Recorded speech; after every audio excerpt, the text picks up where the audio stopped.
Hello and welcome to a live episode of the Richard Lewis Show. I'm your host, Richard Lewis. Sam is the producer, and joining me, it is the diminutive legend of Counter-Strike. It is SirScoots, and guess what we're going to be fucking talking about? It's your boy Gambling.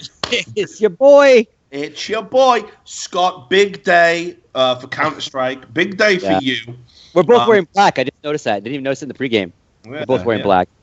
So, people, it's like, I don't know actually which way we'd be going on this. Is it like which one's before and which one's after? I guess like if you went on a like serious diet, like eating binge, or I went on a serious diet, but it took like 10 years to achieve it or something. I don't know.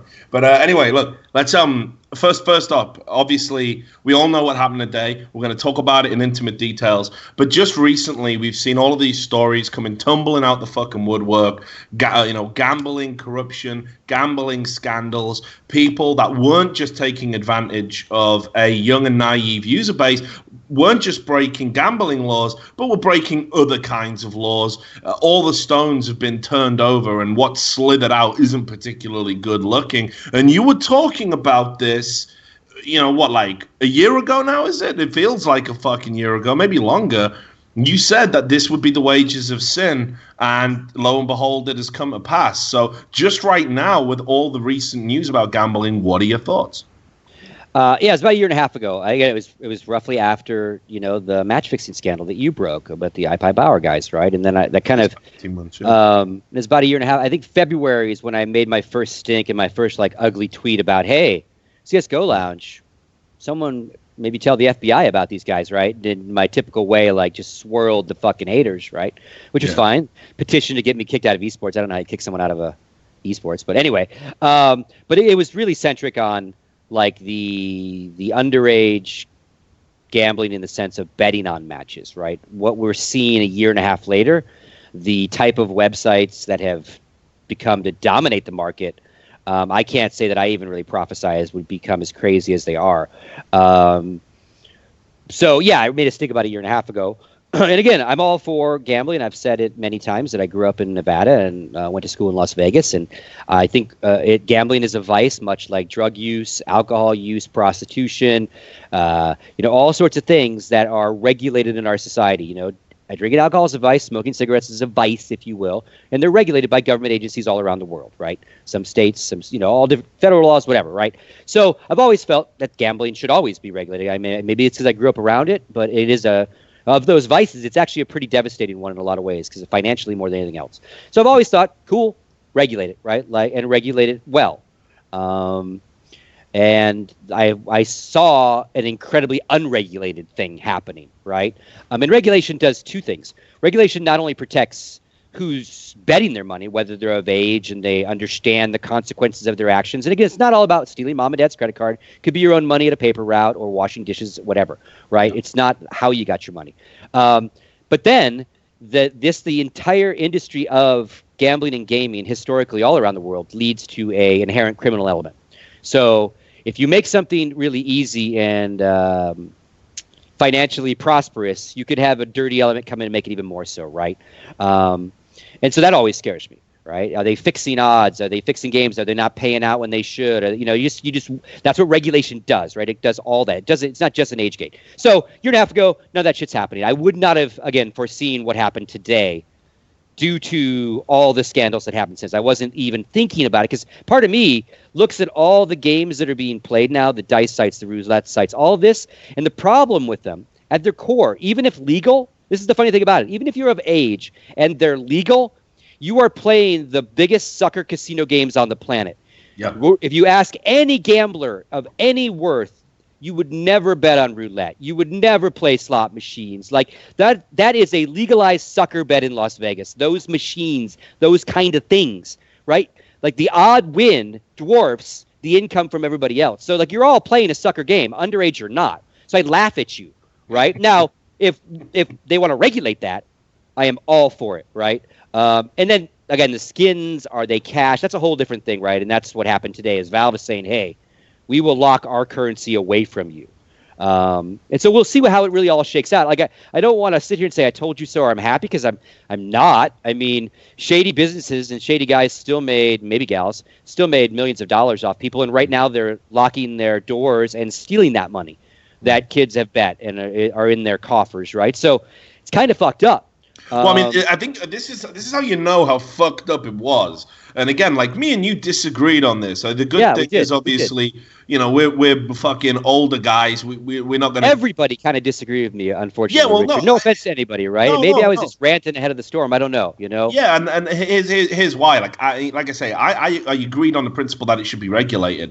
I just didn't think it was a fucking big problem. And then what I quickly saw, you know, these past 3 months and maybe a little bit beyond, I slowly started to see just how fucking deep this rabbit hole went. Started to see just some of the fucking depraved activities that were going on behind closed doors, the amount of money that was changing hands for unethical, illegal activity, and that was designed to basically dupe young, impressionable people into giving over sums of money. Now, here's the thing. If 1 or 2 people get fucking duped, then I can just put it down to them being rubes, you know? Like, I can just go to sleep at night and feel comfortable about that. But what natural selection, if you will. Yeah, exactly, right? But this whole industry was basically predicated on how can we get credible people with large fan bases, leverage their credibility to mislead their young and impressionable fan bases into thinking this is all fine. And then when you start looking at, okay, it's wrong to tell kids that it's, you know, just gamble away, it's fine, you know, because they're not adults, you know, they're not capable of making intelligent decisions. That's bad enough. But then when you start fixing the fucking outcomes, like, Jesus fucking Christ, like, how did these people ever think they were going to get away with this? How did these people ever think if this came to light, that same community would want to embrace them? It blows my fucking mind. And that was when I started thinking, like, actually, do you know what? This is what Scott was fucking talking about. So I'll take my fucking hats off. Was on the wrong side of the argument back then, but very much on the right side of the fucking argument now. And I just want to, first of all, get this out the way. Just a quick read of the statement that was issued by Valve today. We've talked endlessly. When are Valve going to say something? When are Valve going to actually have a stance on gambling? Well, here it is. On the 13th of July, 2016, they finally ponied up and put a statement out. And I won't read the opening bit. I'll just say that a number of gambling sites started leveraging the Steam trading system, and there's been some false assumptions about our involvement with these sites. We'd like to clarify we have no business relationships with any of these sites, which of course was alleged by some people, including, I think, there might have been 1 or 2 legal types that said this. And they said, we have never received any revenue from them, and Steam does not have a system for turning in-game items into real-world currency. It then talks about how they've misused the API. And then this is the key part here at the bottom. Using the OpenID API and making the same web calls as Steam uses to run a gambling business is not allowed by our API, nor our user agreements. We are going to start sending notices to these sites requesting they cease operations through Steam and further pursue the matter as necessary. Users should probably consider this information as they manage their in-game inventory and trade activity. So, you, Scott, does this response finally satisfy you? Well, no. I mean, in a way, it'll certainly head towards it, because satisfying me would be like the industry of gaming on esports is regulated, and so this takes out part of it. It takes out a large part of the currency equation, the skins. But I certainly think there's still cash sites out there that are probably not quite legal, and other betting sites that aren't quite legal that are maybe using different currencies. But this goes a long way. This will scare off certainly any new people that are thinking about investing, and it'll absolutely collapse skin gambling, I would think, depending on how Valve cracks down on the bots and after the cease and desist. I mean, I don't really know. I mean, I guess, is this like Elliot Ness? Like, it was Valve right now, Elliot Ness, they're going to start busting through, like, prohibition, like, skin halls and taking their skins back and shit? Like, I don't know. Well, as you alluded to, I think more than likely what's going to happen is If this does tank the market, so to speak, people are going to lose a lot of potential value. People that have skins that they think, hey, these skins are worth all of this, my inventory is worth X amount, that number might change very quickly overnight. And on top of that, these sites, a lot of them are going to try and cash out and close the fuck down. Yeah. And people who built up bankrolls with these sites, they're going to be sweating for the next 48 hours, I think, because there's a realistic chance a lot of people are going to get fucking burned. And then I think we get another wave of lawsuits, Scott, honestly. Well, yeah, I think Reddit is like a blaze of like sites that are already locked or closed or getting slammed. So I definitely think people are going to lose like what their money that they've got in some of these sites. If I think skins are probably more protected, like if they had actual skins somewhere, right? But I think if you've turned money into coin at Skins R Us, sorry if you did that this last week, we're closing the site. You're fucked, right? If that's $50 worth of coin, you're maybe you'll get that, maybe you won't. And actually, it was funny when all this. That's not funny.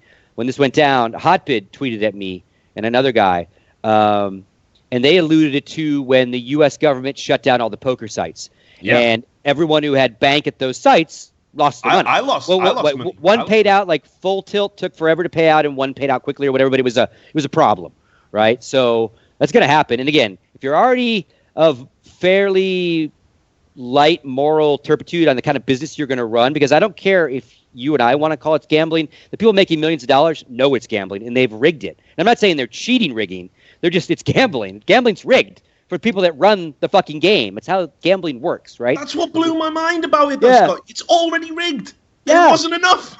Wasn't enough for these people. Again, the PR side of it, because to your point, the PR side of it, if now you have an audience that is rabid on YouTube and Twitch that can watch this illicit activity, for one, and then get hyped on it, and then it turns out to be fake, right? And the one thing I had a long rant the other night on my own stream, and I talked about the history of gambling and all sorts of shit. But one of the things I like that no one's talking about is even if no one fixes a role, every one of these streamers gets sponsored, right? That's standard, right? There's no ifs, ands, or buts about that. Like I don't say, hey, give me your logo, or hey, put the logo down here, and then I put my own money in the fucking system. Like I'm at least getting free chips, right? And for that deal, most deal, he said I didn't get chips back out. It was like funny money, right? Doesn't go in, doesn't go out, really doesn't mean anything. Yeah. Well, then it's literally, because the act of gambling, the true act of gambling, and the excitement that comes from it, the heartbreak, is the risk, right? So the minute, like if you go to a charity thing where you're just playing for fun at a bar, right? And you walk into a Twitch party and they go, hey, here's 500 chips. And you sit down and just start playing. You don't give a fuck, right? You're not gambling. It's crazy. Yeah. So you do all sorts of weird shit. So even if the sponsored guys are absolutely legit, it's on their fucking YouTube disclaimer, it's big sponsorship. Even when they win legitimately, they're acting way more excited than they really are when they win, because they know that money's really not theirs, because their deal with the site forbids it. So they're over excited about the $5,000 they won, the $70,000 they won. And when they lose, got a big bet. Conversely, they're not really that upset because it really ain't their money they lost, right? So they're all acting, right? I actually had someone, Scott, if you can believe this. I actually had one of these fucking popular figures, a popular Twitch streamer and YouTuber, and I won't name them. They said to me, they went, how are we promoting gambling? A lot of my videos are me losing big. And I said, but did you really lose the money? And like, no. How fucked in the head are these people? Again, it may be, like, again, I'm older, obviously. Maybe it's a whole new generation of, like, 15 to 25 that maybe this is their first kind of taste of this whole kind of stuff. Maybe they've never, like, they're not familiar with gambling and gaming and the vices, I call it, and all those things. But they got sucked right in, man. Welcome to the new designer drug, kids. It's called gambling. Yeah. It's the new ecstasy for you with a little bit of disposable income, right? Like, it ain't new, though. It's been around forever. And historically, who generally is always people that run the gambling, right? Mm-hmm. Until it's legal.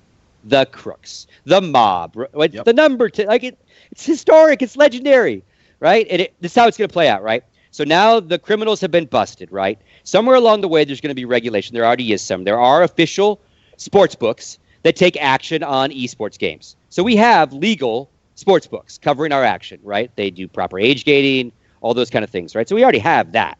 They follow the proper laws. So now we're going to get what's called the first ban, right? Valve is dropping the first hammer, and these lawsuits are bringing the first, like, government regulation to look at it. UK last 6 months ago or something started looking at it, right? So now they're all freaking out, right? They will probably ban the shit of everything and then figure out how we can maybe properly regulate the act, much like they've done. You know, first they have to say, oh, it is gambling.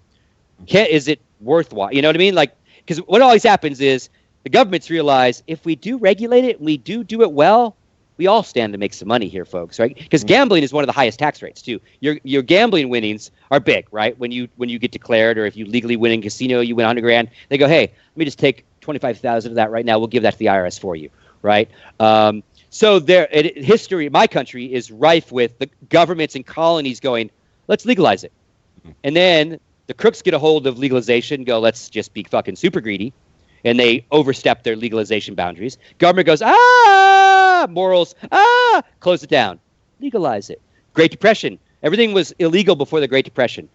A country goes to shit. Hey, maybe if we allow gambling, we can get some resurgence in financing, all this shit. The colonies were built on lotteries, right? Like, it's crazy, my country's history of gambling. The West, San Francisco, Vegas, built by mobsters. Anyway, so I hope, like, because one of the things I always thought was cool, right, was the act of being able to bet a skin, right? Because I always thought it was worth something, right? The minute someone went, Scott, that knife is worth a couple $100, and you know, I know you got to go over there to get it. I have no problem with that, right? Because obviously, like, other games have had currencies in games, so to speak. So I thought that was kind of cool. Hey, if you could bet skins on the game you love, that's actually really fucking cool, CSGO Lounge. But I just think you should be of age. And then it needs to be regulated to make sure those guys aren't crooks, or whoever they happen to be aren't crooks, right? And proper taxes are being paid and all those things. It is treated like gambling's treated. And again, like, I think being able, like, so maybe Valve comes back on it eventually. Like, obviously they're doing this today because those lawsuits dropped, right? And better to get a little ahead of it and then prove, like, hey, they broke our TOS, but look what we're doing.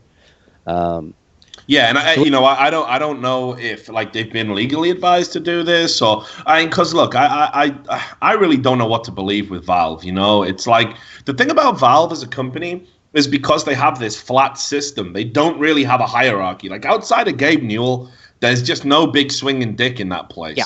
Like, that's literally how it works, and it's quite fascinating, actually. If people don't know about how Valve work, it's literally a flat system where if you want to do something within the company, you basically make a case for it with other employees who are on your level. And you have to say, well, I want the resources to do this. So I want to take this guy, and this guy, and we're going to go do this project. Is that okay with you? And they might say, well, fuck it. No, you can't, because we want to do this other thing. And you have to make the case for why it's good overall within the company.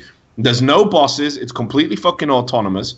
And as a result, because of that structure, it does make me wonder whether or not anybody kind of had the clout within the company to be like, hey, these sites are very real. They're potentially dangerous. They're potentially harming our user experience. And we really need to get on top of this.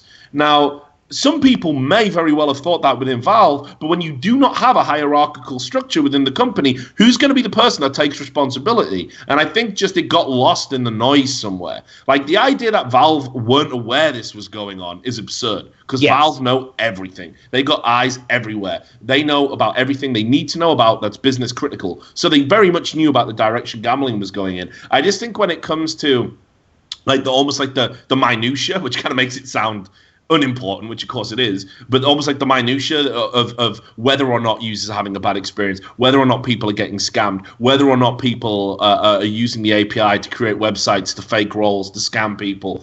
I think that just might have been raised a few times internally, and then it just never got mentioned again. So I almost kind of feel like perhaps all the people who say, oh, Valve have allowed this to happen because they make money. I don't believe that. I think they've just been a little bit naive, a little bit kind of foolish, like behind the curve, if you like. Yeah, I would say a little bit of that, but I would think that, like you said, they have access to numbers, they have access to everything. They know how many bots, or they know all of that, right? So, I think they probably also got caught by surprise, just like how I did. Like, again, I didn't expect.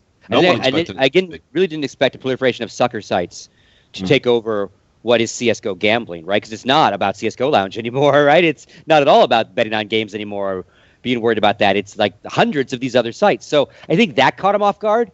But I absolutely think that without these scandals, at least, I don't know if they would have said anything. Now, scandals combined with lawsuits with your name on them maybe make the bosses that haven't been paying attention to this neat little CSGO skin thing wake up and go, wait, what? Wait, they are break. We got to get it, and you've got lawyers saying what you're doing is unconscionable. Yeah. Yeah. And again, they're going to stand behind their TOS, but like, I think they also know terms of service is an agreement between a vow. There's no legality really to that. That can get challenged in a heartbeat in the court of law. Now it can hold up depending on what's in the TOS, but it can also get shredded if what's in the TOS is illegal. If I have a TOS that says, Richard, if you sub to my fucking channel, the minute you pay me, like you send me your kid, like I can't sue you to send me your kid, right? I'm gonna get fucked. If I ever have one, you and I don't want have it. Dude. Well, I mean, I'm sure your kid is like still walking around Birmingham, like, daddy. Speaking of like my favorite TV show, right? Like, let's go gambling deep into your country, right?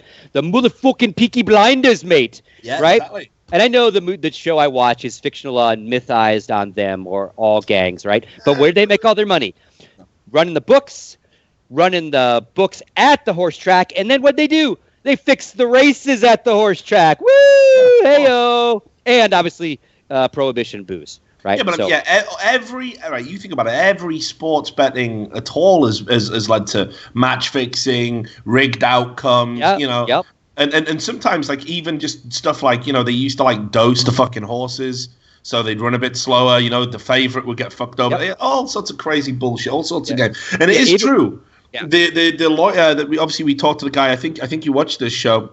The chap Ian Smith from the Esports Integrity Coalition. He said one of the things they're super worried about is the criminal element coming into esports. Yeah. And he says, and let's be fucking real, they're already here. They are already here.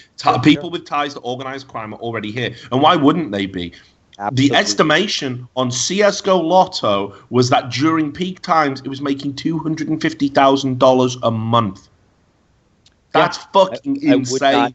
I would not doubt that for a minute, actually, at all. And and when we say organized crime, keep in mind, we don't all just mean the Italian mafia. There's all sorts of organized crime all around the world, right? So, they would come to this, right? I was on my little show, right? I was having this joking moment. I'm like, if The Sopranos was happening right now, like if that family could exist in New York now, and Tony had his kids, right? His fucking son, right? Whatever that little fucking kid's name would be, like, Daddy, I got a great idea. Let me show you how we make lots of money and we can launder everything, right? And he would have like fucking forget about it skins.com, man, right? Because they would be ripe. They like criminal elements are ripe for vice type activities, right? They are. Right? They sell drugs. They do prostitution. They do all these things. And again, some vices are legalized. Certain parts of Nevada, prostitution is legalized. Right? Certain places, weed's legalized. So, like again, gambling's just a one that brings the criminal element even when it's legalized. So certainly they're all here. Yeah. Certainly. Again, not like Well, I was gonna say Gambino. I'm dating myself, right?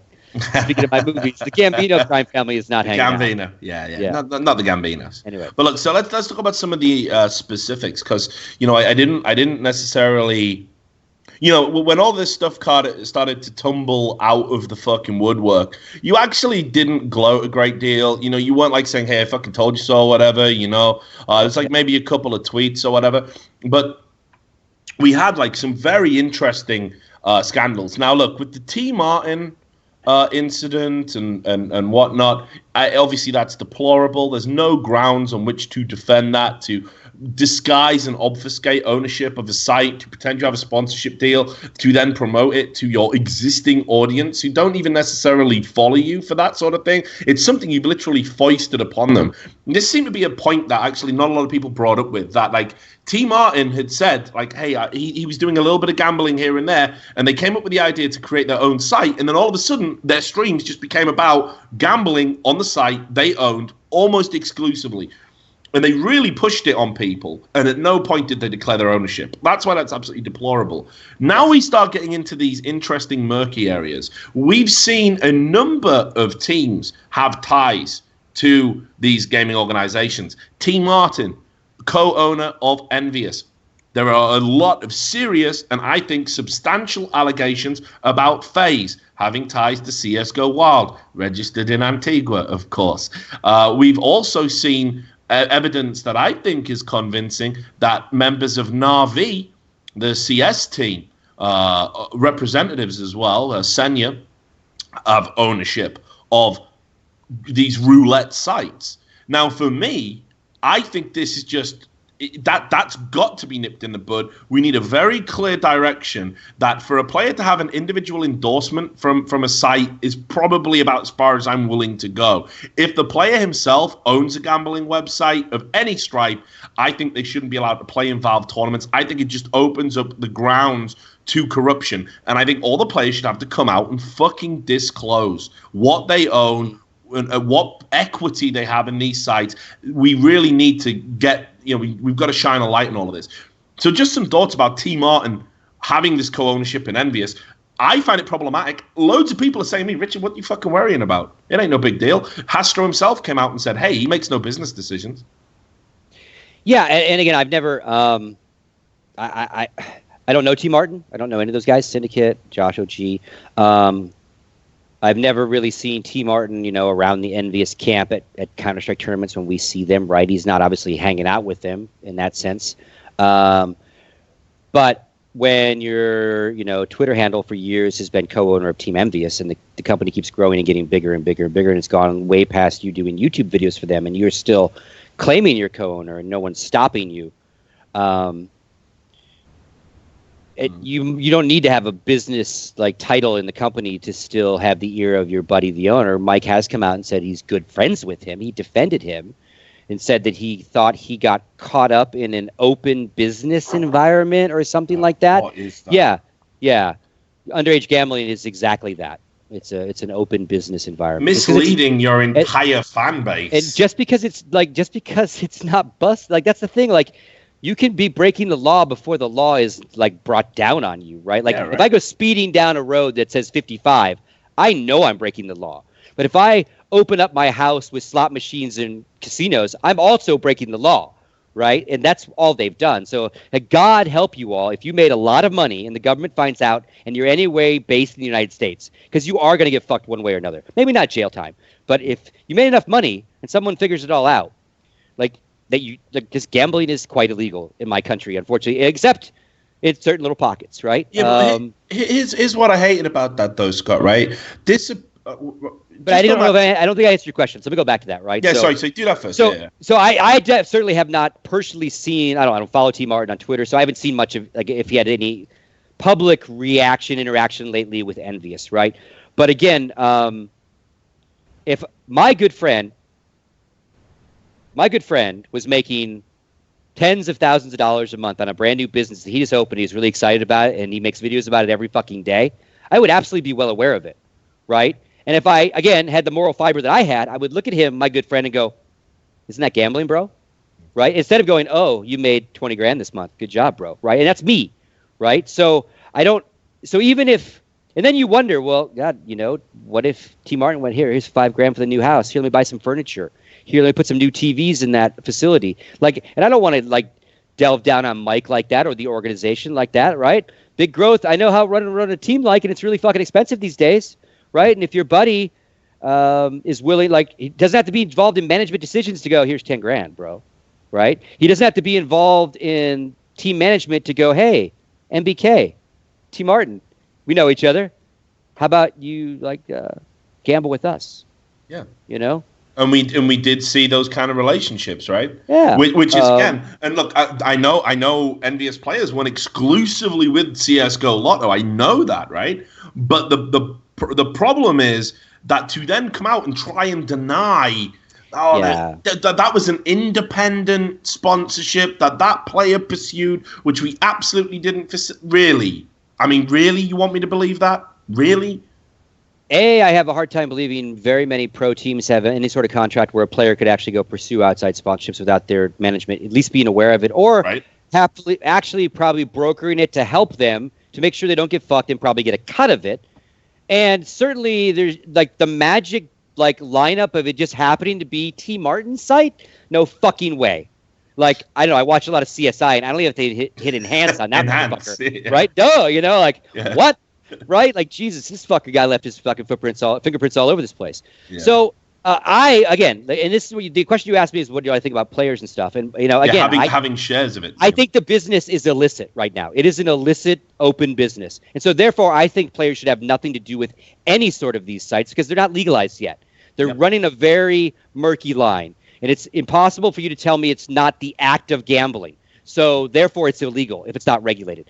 So unless it's one of the sports books, but then they shouldn't do it because their matches are involved, right? So the sportsbooks betting should be away from esports because they're directly involved in that. So if you tell me that an esports team or a business owns esports teams and owns sportsbooks, then we need to get really fucking scared really fucking quick. Forget the fucking dice sites. Those are going to go away because they're based on skins, right? Like no one's putting $20 on a fucking dice game, right? So I think that goes, but that does scare me. That is big. Like who's investing in CIS? Who's invested in these different regions? Who are our VC and what else do they own all around the world, right? It scares me in my own country, although I feel a little better because at least for a U.S. shady businessman, he's got to go somewhere else to incorporate. Easy to do, but not easy. It's easier if you're already in a country that you don't give a fuck, right? And you're safe, right? Wherever that happens to be. Players should stay away from, and Valve said players absolutely have to stay away. Players, managers. This where does it get gray for TMartin and Envy because he was a co-owner and Valve said when they banned everyone, stay the fuck away from gambling, anyone associated with esports? They mean match betting, obviously, because that's when the ban came down. So our dice sites, does that really matter? That is gambling? Well, that's what people are saying, right? And this is the thing. It's because of this. Like you say, it is an illegal, it is an illicit activity as things stand. I don't see how you can be associated with that. Yeah.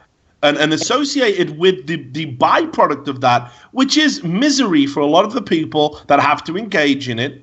Yeah, people don't get that, right? And again, that's also the problem. Like the people that are benefiting, the streamer, the player streamer, whatever, they'll never see the negative impact of a gambling addiction because they never really had to. Maybe they did, but if they had a gambling addiction, they would be absolutely stupid to support this in the first place. It'd be like being an Alcoholics Anonymous like trooper and like working at a liquor store. You'd probably not want to do that job.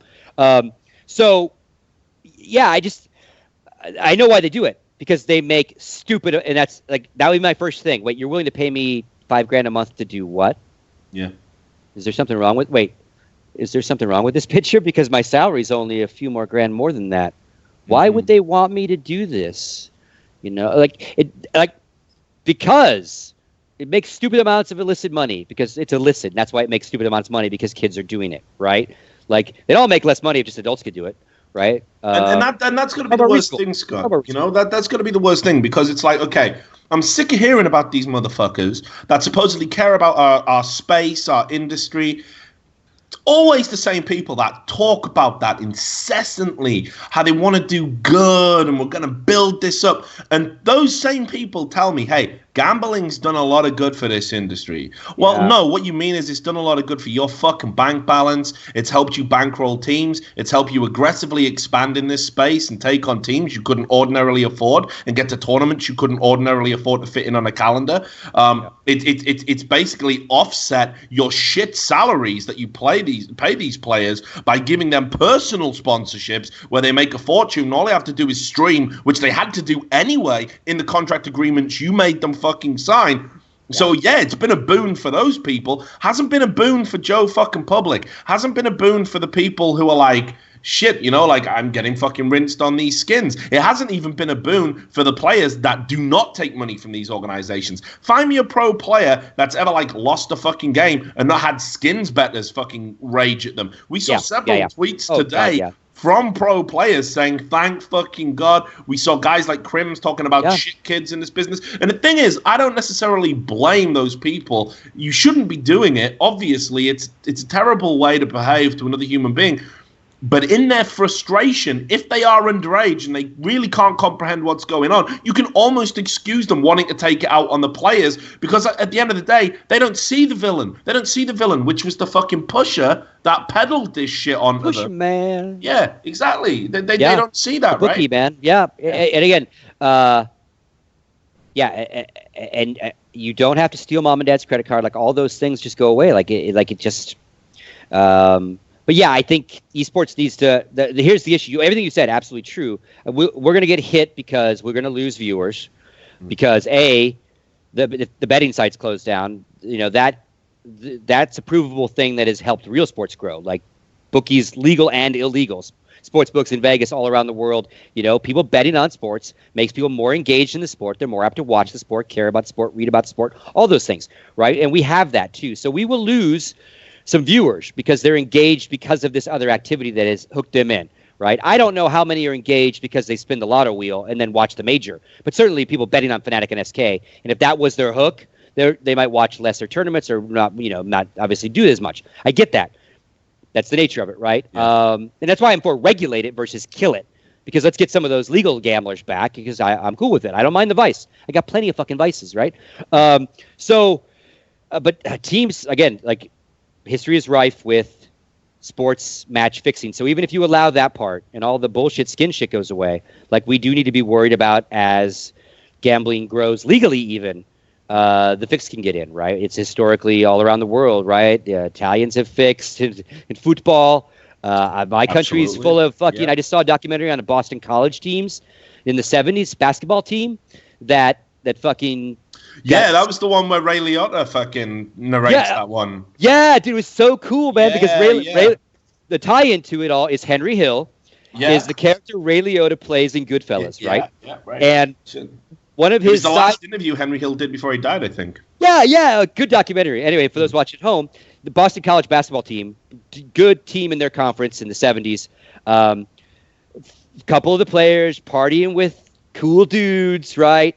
Hey, man, we got a really cool thing going, man. $500 for you, $500 for you. We just need you to beat Georgetown, man, but beat them by 10. Don't beat them by any more. Right? Yeah, it started as like don't beat the spread, motherfucker. Don't beat the spread, right? And these kids were money they weren't getting. They were from shitty parts of Boston, right? So like, woo! And then slowly but surely, the match fix gets closer and closer because all the action is happening in New York and Chicago and Boston by the mob is taking odds on these games, right? Henry Hill and that whole gang, right, is running all the numbers. So then it increases. And this is the same kind of thing, right? Maybe it's how it happens with streamers. Maybe this is the streamer thing. Hey, we'll just give you some skins. Hey, okay, now we need you to do this. Now we need you to do this. Like they've all been like morally sucked in because these kids went from just skimming and still winning, skimming and still winning, skimming and still winning, until finally they had to lose, right? And they said the guys can't said you had to lose.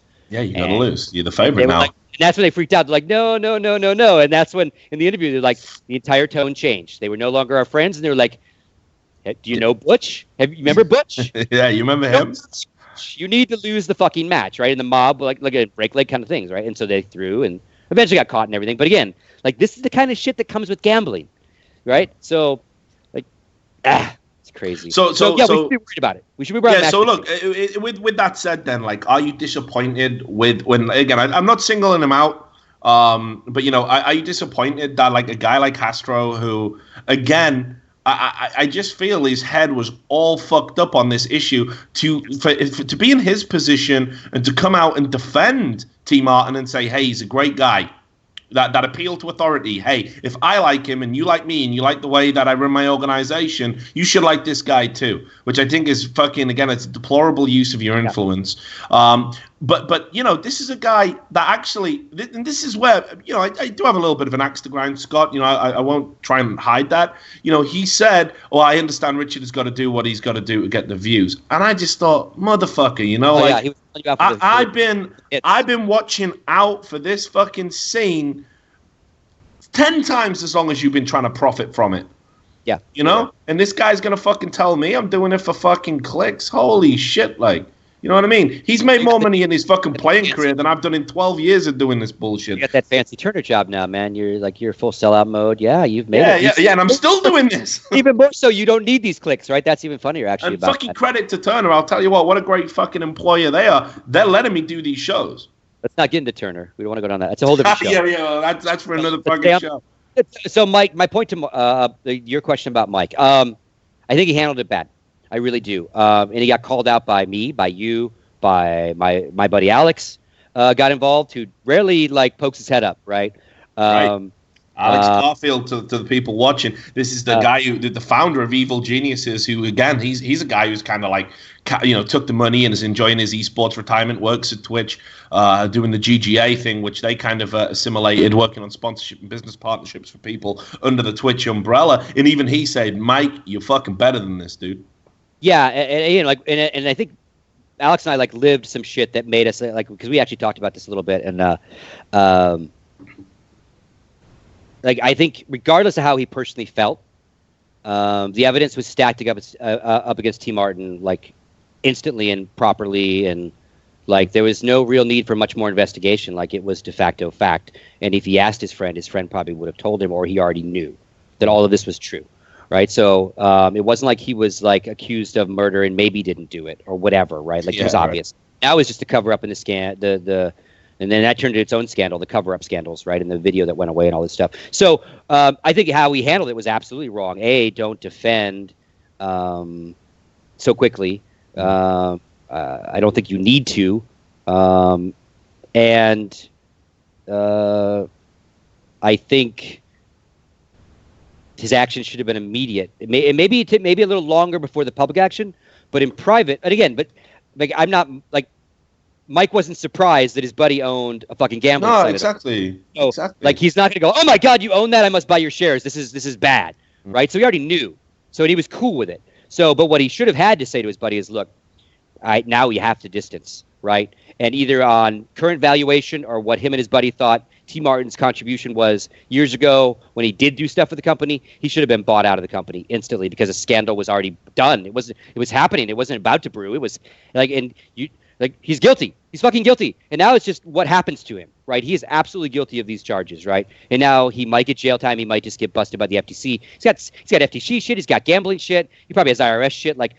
So you distance. You say, we had a conversation. We worked out a terms of agreement. He is no longer part of our business. We wish him the best of luck in life.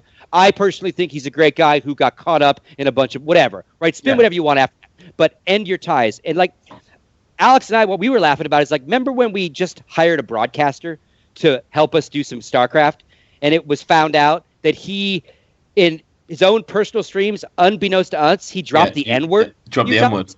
We got eviscerated. We had to act instantly to cut the guy, right? And that's minor damage control, right? But there was no hesitation. If we wouldn't have, every sponsor got written. All that shit happened, right?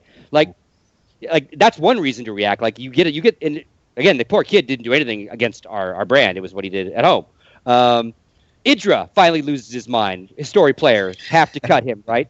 If this is just an owner that hasn't done shit and it's just your buddy who back when he was doing YouTube and Call of Duty, you gave him some shares, there should be no debate. Yeah. We're done. Yeah. Here's the money. Or I would be like, "You motherfucker, do you know what you just did to my brand? Yeah. I've just bought your shares for $10, right?" But he just got venture capital, right? So, he's big investment in Charlotte. So to get venture capital, you have to have a valuation. So there's paperwork that says privately what Envious is worth.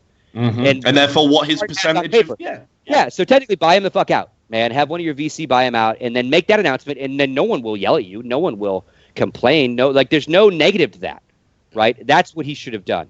And maybe it took him 2 days to do it, but he defended first, and then he came out and just basically said he's not really involved. But that was it. Okay. But he says is he still not really involved? Right? Well, exactly. Right. Right now, there's no follow-up. We don't even know. And look, and then this is the other thing Mike did that fucking pissed me off. The whole two wrongs making a right esports logic, where he said, you'd be surprised how many other sites are involved in, I guess it's okay then. That whole thing was are you fucking kidding me? Yeah. Either name names or shut the fuck up, right? And that's what I mean.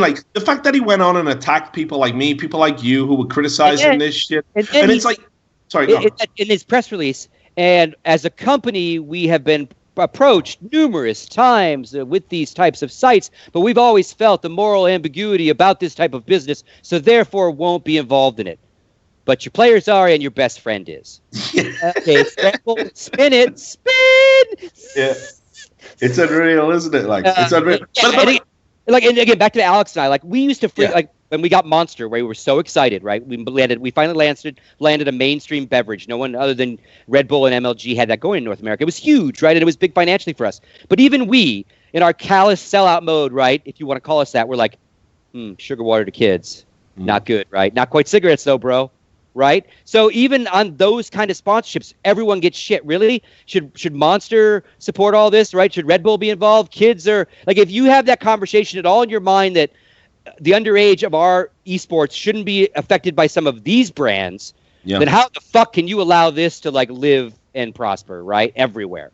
And that's what I mean. And just to put a final point on the Hastra things, there's plenty of shit to get through.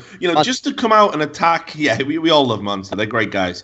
Just to come out and fucking attack people like me, people like you, and it's like, dude, what?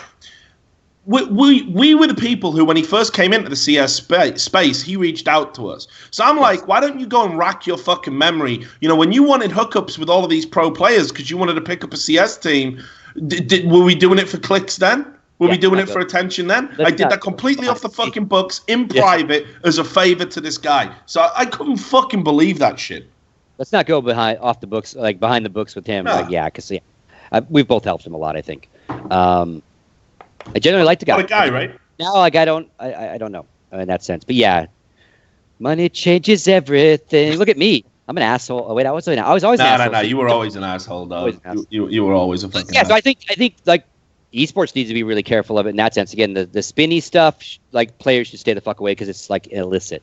And the problem is it's a how much of the economy, players, streamers, teams behind the scenes has been boosted by this bubble that's now going to crash around them. I'm already a little nervous that. Like last year we had all this trumpets, right? And when before E-League's coming and all this different shit and everyone's dropping $1 million leagues now, right? And then we get some venture capital coming in. Echo Fox turns our way towards Counter-Strike and other people are bringing VC. But Richard, we're not seeing any sort of big spend as revenue back to pay all those people back, right? Where is Chevy? Where is Ford? Where are these in a big way? Yeah, we got a little bit of Bud Light All-Star. So I think all this investment and how much of this is kind of on a maybe slightly inflated numbers. Like I would be a little scared. And if I'm a business that, spent $100K plus a year based on skin money this last year or so, and I need that now, I'm freaking out. But this is why, and again, like obviously I don't want to talk about E-League too much. It's very separate to E-League. I'm not speaking as a representative of E-League on this show per se, even though I am the host and the face of E-League. I'm very proud and honored to be so. But, I look at some of the mainstream brands we help bring in, with your Buffalo Wild Wings, with your Arby's. Hell, today I had to do more sponsor plugs for the first day of the LCQ than I had to do probably at any other time. We got fucking mainstream movies in there. We've done plugs for like Sausage Party. That's for one reason only. That's because the machine behind Turner PR not Turner ad sales is turned towards you, right? Like they've grabbed that product, right? So that machine can do that. Like, and that is an anomaly in the esports world. Absolutely, right? I mean, it would be very similar if ESPN did the exact same league. They could go to that because those guys are selling, like they've already got that Rolodex. Like, but that's minor, right? That's not the ecosystem yet. But we're getting there, the RB CEO, for example, he's coming down, he's meeting the teams and hanging out. It's not inconceivable that some of these big companies that might start by sponsoring a league and then maybe sponsorships change in the future, they very well might want to stay involved in the esports space. And I agree with you. What I'm worried about at the moment is, is this... Example, DraftKings, FanDuel, they came in with millions of dollars to esports, right? Yeah. See ya. On. Yeah.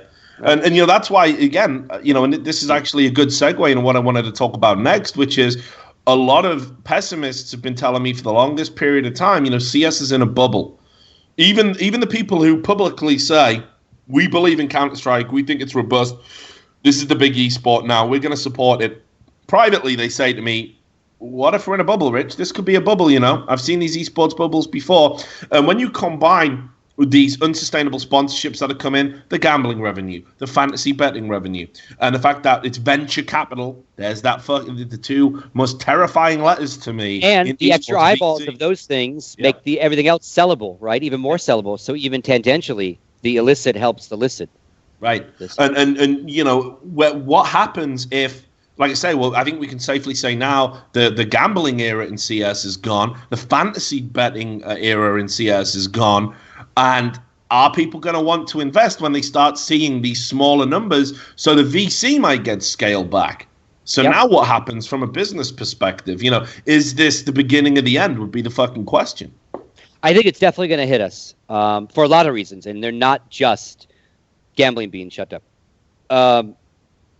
You know, it's saturation. Like, that's an overused word. Like, we've seen this in several games, right? It's the same chase, right? So it starts with a new game, and then a few leagues do it, and then they find it's profitable or marginally profitable to try to sell it. They start cramming their schedule and their calendar with as much content as they can around that game. Then competition does the same, and then the game oversaturates. Yep. And then it pops a little bit because the fan base, who used to be hardcore about watching all the time, now literally has too much to watch. So they get a little desensitized to all of it. The big ones mean a little less. Smaller ones mean nothing, right? And the online means even less, right? It happened in StarCraft in a weird way. It happened in StarCraft 2, I should say. Weird way it happened in Dota 2. And I think that is also part of the problem. I know I'm not alone in this. I give less than a shit about an online BO1. I don't care who presents it. You could make it a production on the moon in like TV trucks. I don't give a fuck. It's an online best in one because I know the players don't necessarily give a fuck at its core, right? So instantly that turns me off as a viewer, right? And now if online best of ones happen every fucking moment of the day, and because it's 4 different leagues happening, even if you did care about that best of one, it saturates your care. So you have that whole problem that's happening. Everyone's trying to own as much as they can of this game's competitive stops. Whether it's ESL or ECS with Twitch and Faceit, or you guys in a way with E-League, you're all trying to carve out a calendar. And if you all had your own way, you'd want a biggest slice of that calendar as possible, right? Traditional sports, which we always allude to, has a very set season and then a very set off season. And all sorts of bullshit content around the offseason to fill into the season. And a set of people all bid and run the season broadcast-wise. You're all trying to run it without, you're all fighting for rights. Your rights are the calendar dates you grab or the deals you work out with players and teams to, we'll do this league for 3 months. We'll do this league for 3 months. We'll do this league for 3 months. Well, that's great for all 3 of your leagues, but it's fucked. That's too much, right? So I think that's a big issue, regardless of any of this shit. I think that is a big issue. Burnout for everybody, right? But conversely, if you're a media company, which is exactly what ESL is, what Turner is, what Faceit is, they're media companies creating entertainment content around professional gaming, right? Those online matches are the easiest, cheapest matches to produce. A couple guys in a studio, front of the camera, a couple guys behind the camera, players at home, no cost there. The studio pays for itself after a while, easy to sell into, great content, 4 hours a night. So I get it. I did it at Got Right TV, right? We thought about all these things too. But when you cram that in for 12 months, everybody gets a little tired, right? So you have that. That maybe naturally selection will solve itself. Maybe if players started saying no this month and this month and this month and this month, nothing happened instead of these 2 weeks and these 2 weeks, maybe it naturally gives itself some separation. So you get excited when you see SK Fnatic because you didn't just see them last week and you didn't just see them the weekend before. And they played online 2 times the week before. So that's the big part of it. I do think we'll lose viewership once people can't bet skins or money. Well, Valve has nothing to do with the money betting right now. I think when we lose skin betting on matches, that will certainly kill some viewership. How much, I don't know, but that'll certainly affect for sure.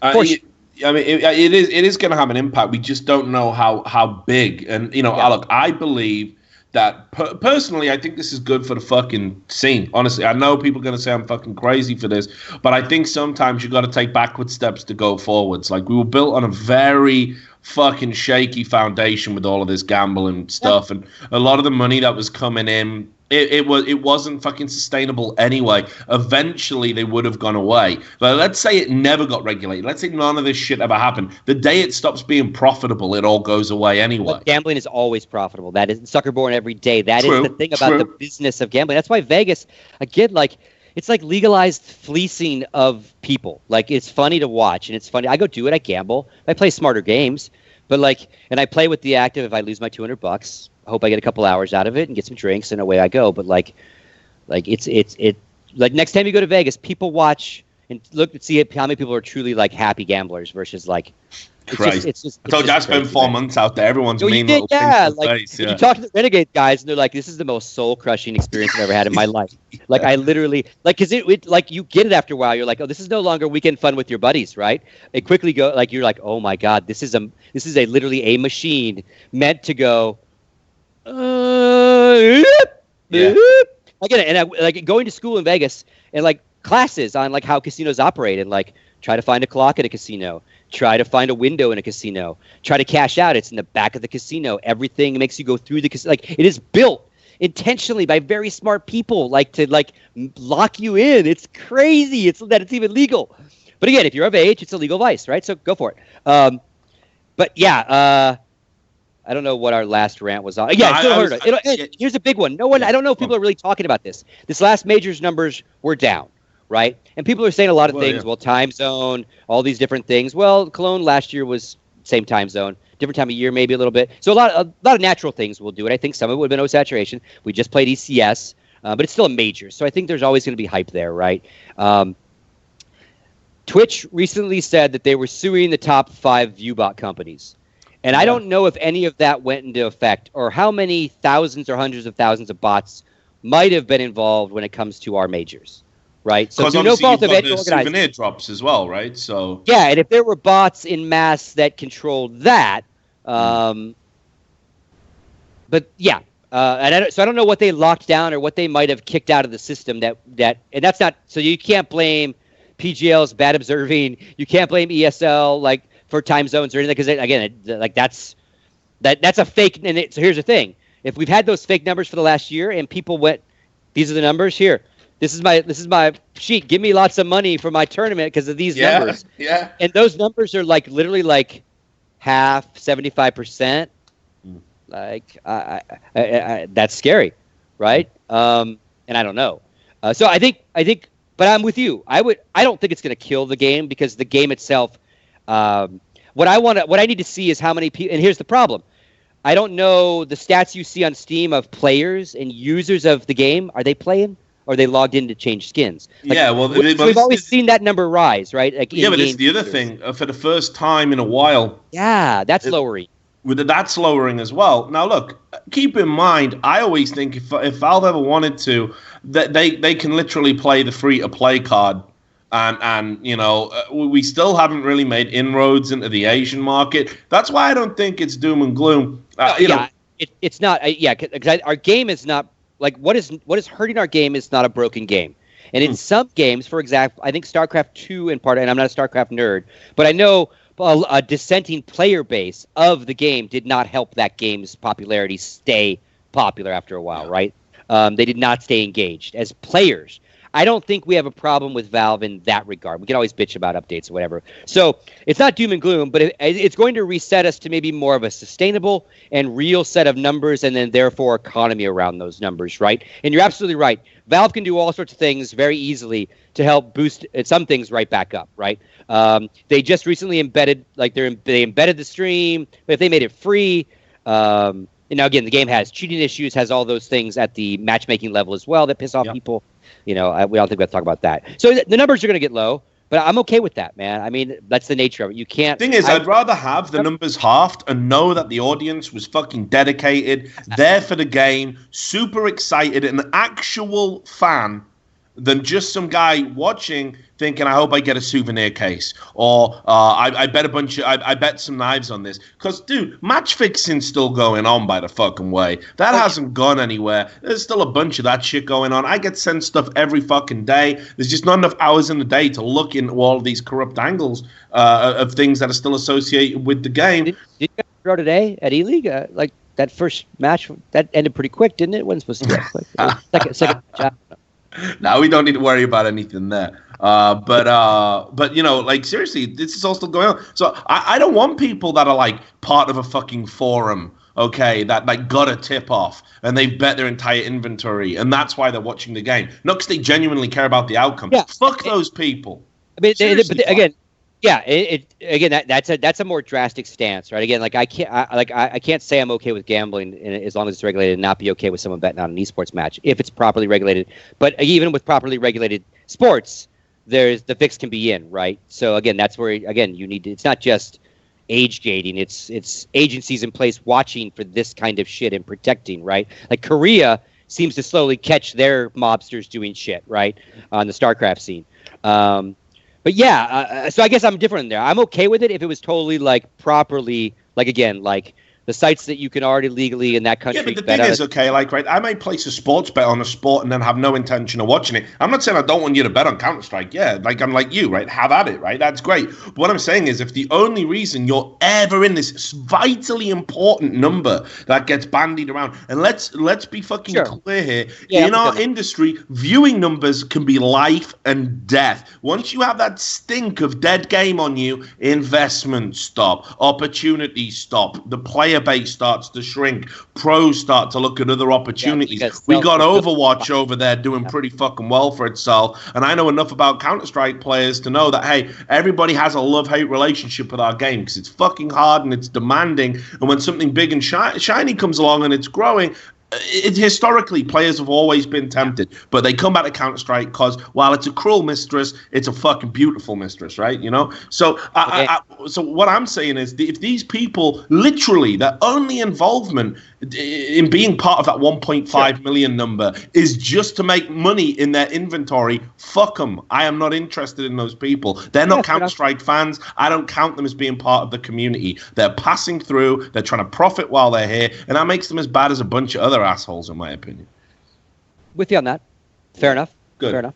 Good. I'm glad that we found an area we agree on, Scott. That's awesome. So look, here's the thing I wanted to talk about anyway. Is there anything we can do to fucking mitigate this? Because if we're gonna take this hit, if we are gonna take this hit in numbers, we've got so many vitally important projects moving forward. You know, we've got the majors. Is that going to expand or is that not going to expand? We've got obviously things like E-League, viewer numbers. We've got the second season coming after this one, when we're going to sit down and start revising. What are the metrics for success here? We've got new teams, new brands, people who've already doubled down and invested like a year's worth of money into a team houses, all of these things. And if it all starts to shrink now, obviously that can all go away. A lot of people could lose a lot of fucking money and decide, well, we don't want to support this game anymore. It's non-profitable. It's a lame duck. It was built on the back of gambling. It's bullshit. Yeah. Yeah. Is there anything we can do to mitigate that? I mean, I think... I would say, I guess if you're a fan of the game for the reasons we want you to be, like, keep supporting it. If you're kind of like following some of these fucking people, like, pick better heroes, maybe. Like, maybe, I don't know, you don't want to put a plea out, like, just make sure you watch more, like, don't give up on us. Like, no, because fuck that, because if the game's dying and the content's not there and it doesn't excite you anymore, obviously... I think the one thing I would say would be that the gambling scandal itself right now is absolutely unrelated, 99% of it, to anything to do with the pro-level esport itself, right? The people profiting the most, as far as we all know in public, are not related to esports as much as they are to YouTube or streaming, etc., right? Yeah, we've had our scandal. And what's coming under fire right now is not necessarily the scandals have not been sportsbook related. They have been dice and roulette and fix related like that, right? I would say if you're a casual fan and you're not like, oh my God, Counter-Strike is all about gambling, or your friends think that, it's not. Like, the pro level, what we just saw at the major, has nothing to do with the scandals of today, really. Right? Yeah, are some teams and some players may make some money on the side, but is it pervasive? No, I don't think. Is it running the esport? I don't think so. It's certainly boosting Twitch's numbers and other things, right? Absolutely. But I don't think it's in a direct way. I don't think. Now, maybe you're going to drop bombs on me telling me like 8 of the top 15 teams are all fucking stakeholders in this shit tomorrow or next week, and I'm going to lose my fucking mind on people. That might happen, but I think it would be an anomaly on the team level, right? Not necessarily propping up an entire scene. Again, I think we lose. Again, sportsbooks, betting, skins. I don't know how CSGO Lounge is doing these days from when I made my rant a year and a half ago, but I imagine shitloads of people are still betting on games, so we're going to lose that, right? Yeah. And I hope not. You know, I'd like people to make a distinction between these fucking just cashing in, you know, hey, this is a roulette site. We're calling it CSGO, Wibble Wobble. Because the chip happens to be from the game, right? That's the thing. Yeah, it's just about the skins. It's got no. Why is it called CS:GO anything? The skins happen to be for CS:GO, but you could be betting anything from your fucking inventory. You could be Team Fortress 2 hats. Google betting skin sites, and then Google CS:GO betting skin sites. You know, got to let those kids know that that inventory is usable, man. Yeah, and it's unfortunate that we are the poker chip, right? Because it would be one thing if our player base was just the ones doing it. Valve loves it because people got to pay $15 to get into the engine to get those skins, right? So this hurts them too. Yeah, no doubt. So they do. I don't know how they profit on skin trading, but don't they get a piece of shit somewhere along the way? If you do it through the Steam market, obviously. But what they don't want is if you're cashing out off-site. Sure. You know, then obviously, yeah, they're not getting a piece of that, which is another fucking problem. As long as the same skin just floats in their own exactly, and then they get I think it's 25% of every transfer. I think it is. You know, me and Sam were talking about this privately the other day when we were just kind of recording our little summary video we did about these lawsuits, which of course we had no idea this was breaking today. We probably wouldn't have bothered because it's already kind of outdated now, you know. But we said, like, at the end of the day, like this could even potentially create this weird little, you know, like this gold rush, if you like, to kind of buy up inventories while it's happening, and actually create a bunch of fucking off-site trading, where people are going to get scammed and fucked over. Oh, for sure. Oh, it's like we can fix your credit. Call Wayne 100, fix your credit, and they fuck you up even more. Exactly right. Yeah.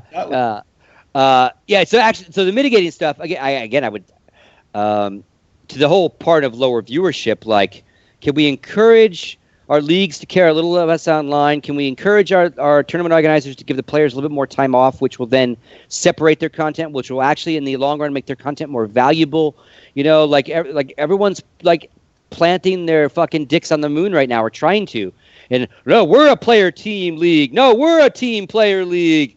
No, you know, it's like as long as you all want to own all of it, you're gonna kind of like muddy it up too much for anyone. It's gonna get too big, right?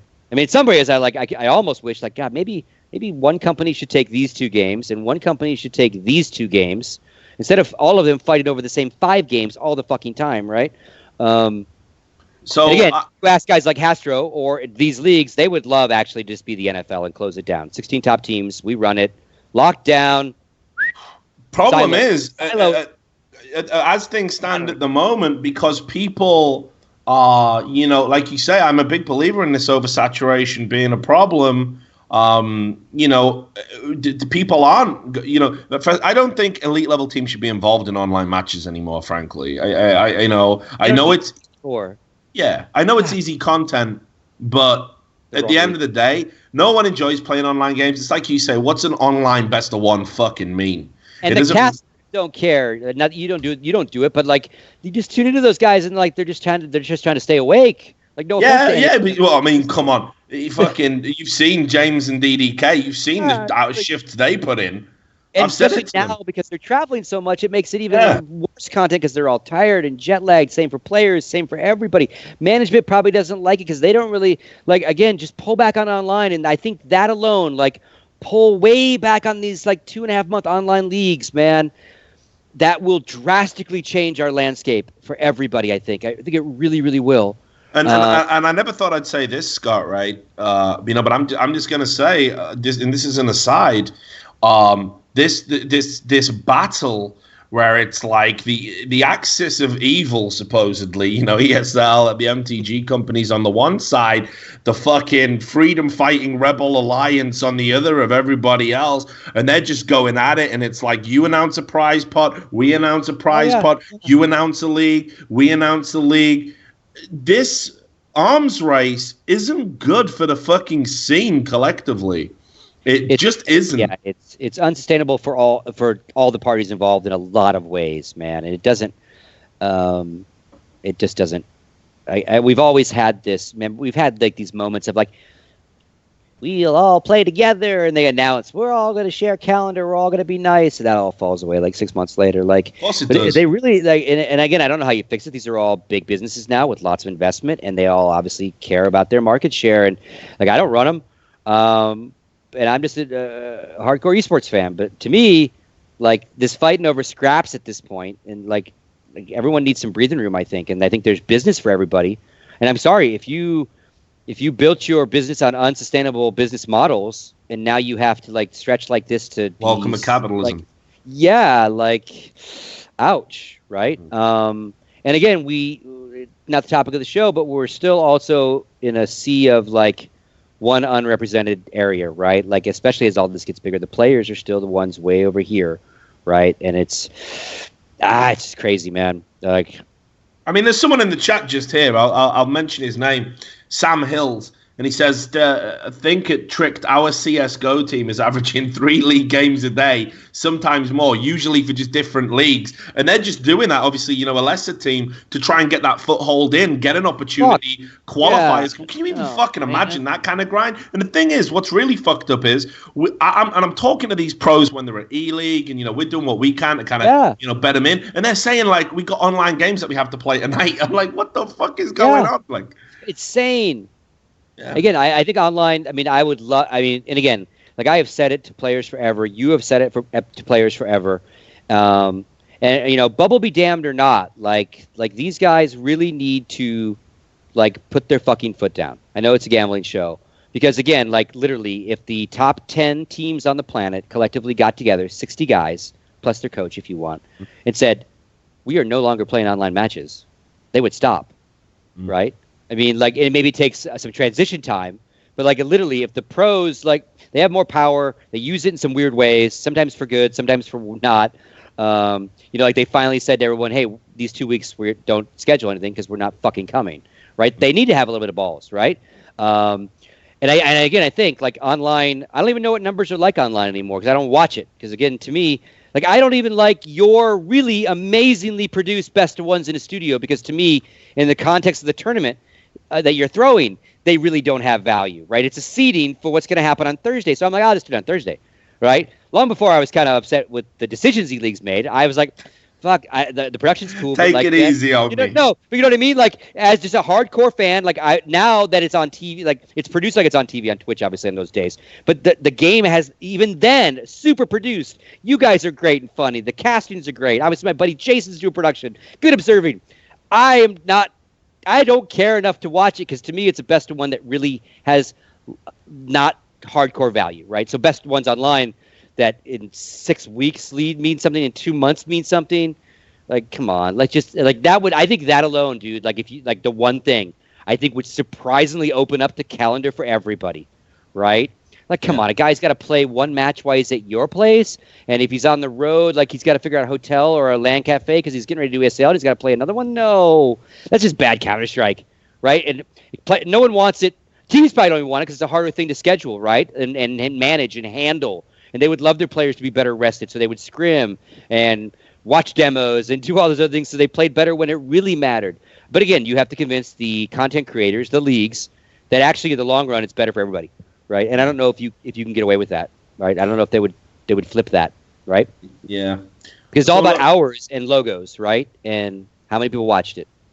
Yeah, it's a numbers game, brother, and like I say, that's why today we are at a fucking there's pause for reflection, I think, here, because ultimately I understand that when I say, like, I take half the numbers. To know that they're good fans. That's Richard Lewis, the Counter-Strike fan of a decade plus, speaking. Yep. Now, what I would say, that's not Richard Lewis, the businessman, speaking, right? And I'll take those gamblers, but I want them betting in Las Vegas and betting proper, right? I will take that fan base who maybe doesn't give a fuck of a much, and then that middle fan base that absolutely does, but really enjoys gambling. I would love to roll into a sports book in Vegas and see odds up, just like you see for everything else, and walk up and go, yeah, I do want to bet on. I had talks when I was out in Vegas, but there has to be so cleaned up. They want that too, brother. Yeah, they want a new sport to bet on, right? But at least, and then at least the shit doesn't scare them off. I just hope all these corrupt little fucking amateur cowboys don't drive the actual big legit gambling sites away. Yeah, I mean, and again, like Valve's revelation has nothing to do with Vegas because they want cash. They don't care about your skins. Yeah, exactly. So, in some regards, but I think all these lawsuits, all this shit will bring government regulation. They're going to decide what is gambling, what is a virtual currency, and all those kind of things as it relates to this. And somewhere along the way, they're going to touch on what it is for sports books and esports. And maybe they already have somewhere legislated said, oh, no, it's gambling. But so you can do it. You can take odds on that, right? Because we see sites doing that. But Vegas hasn't dipped their toe, and I don't think any brick and mortar sports books that are legal have. So we'll see. But again, I'll take those gamblers back. I mean, I like vices, right? Just regulate them. Right. So I would never think that you would be so against it, Mr. You've got a few vices, I think. Oh, I tell you may have heard of one or two. Had you might be. Yeah, I was going to say now that I'm now, corporate, Scott, it's really weird. The day I started working for Turner, I just had this like revelation, and all of my vices just shed from my. I just don't do them anymore, brother. So because one thing is if you prohibition it or prohibit it, then you will still see some of it, but it'll only be underground and shady and scary, right? Yeah, and that's the worst. Always that's the case. The worst. Yeah, so better regulate it. Figure out who can run it. Get their tax money. Get it all up and up. Get it going. And then let's see where it goes, right? Now, that might truly mean the end of Valve skins being part of the equation. But, part of me was like, what if Valve age-gated? Years ago, I was like, when this went down, like, because I was pissed at Valve. I was pissed at everybody, I was like, fuck you, ESL. No shit. Because part of what, and bring it up earlier, Get but the fuck out my industry. Yeah. But one of the reasons it pissed me off so much is, and why I made the stink on CSGO Lounge, and they didn't bring it up earlier in the rant, was they were doing typical criminal activity. They were actually extorting and blackmailing every league and every company that had content and saying, we won't put your games on our site if you don't put our logo on your stream. They were literally. I published that story and it goes. And they blackmailed the views, and that's when I went, okay, the criminals are here. They're literally blackmailing. They're not properly sponsoring, saying, hey, face it, here's $50,000. That's what a sponsor spot costs down below. They're going, hey, look at our big dick. We'll cut it off. We won't cut our big dick off. We'll cut you off from seeing our big dick. Definitely don't cut. Yeah, never cut the big dick. If you don't give us sponsorship for free, right? Yeah. For these views, right? Then I was like, oh, shade, alarm bells going off, right? So, if they can figure out a way to properly. So my thought on Valve was, okay, what if Valve went, okay, you know what?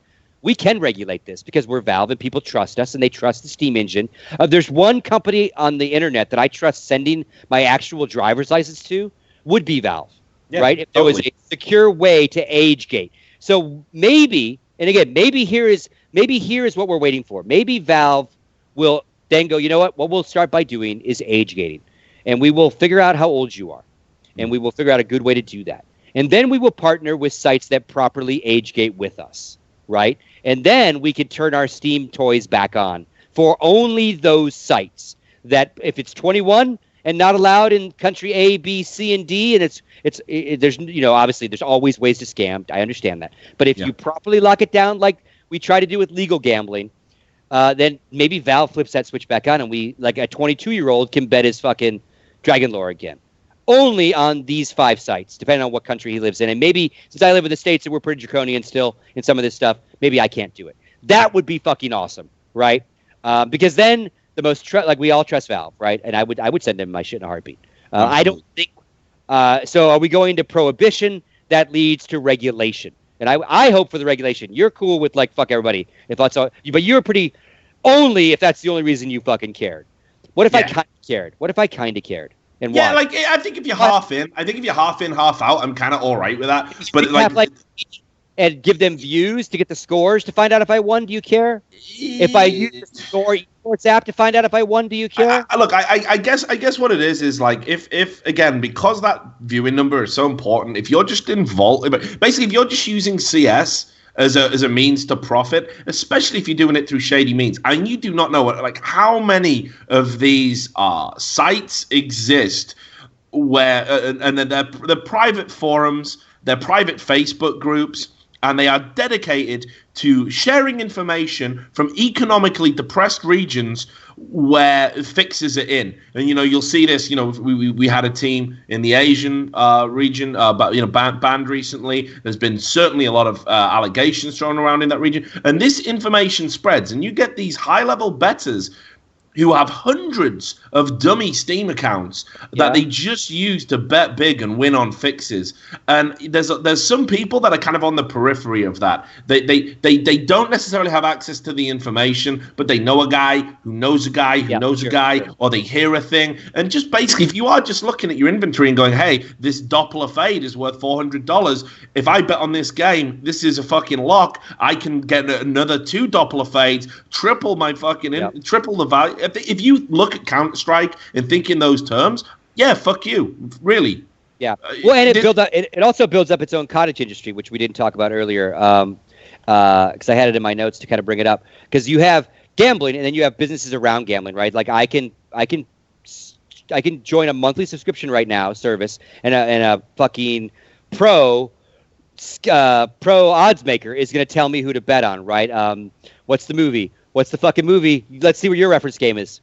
The movie about the guys that give the information about gambling. Right. Matthew McConaughey. Yeah. Is the up-and-coming young stud. Yeah. Shit. And the shady motherfucking guy behind it all. Yeah. Come on. Al Pacino. Shit, dude. I can't even remember the name. One for the money. You're gonna have to just say it, brother. For the money. My reference game isn't on point. There you go. For the money. For the money. Yeah, I watched that fucking a while ago, actually. And he 2 for the money, I think, is actually 2 for the money. Yeah, that's the one. Yeah. And again, he gives advice, right? And I noticed that last year during this, like on Steam, there were Steam groups that you could pay a kid, and he would give you advice on how, like, he did the research. Hey, Fanatics, not do like he did all that shit for you. And again, that is a real sports line. Back in the movie's all about sports lines, right? You call in, and you like the scam is to keep them online as long as possible because it's per minute, right? Yeah. So those industries exist. There's kids paying to get advice on who to bet. So then you do wonder if they watch it all, right? Like if they give a rat's ass about our game, or if they're just listening to Johnny Bravo. I can't remember McConaughey's fucking character, but big flashy motherfucker, right? He makes his own persona, course, right?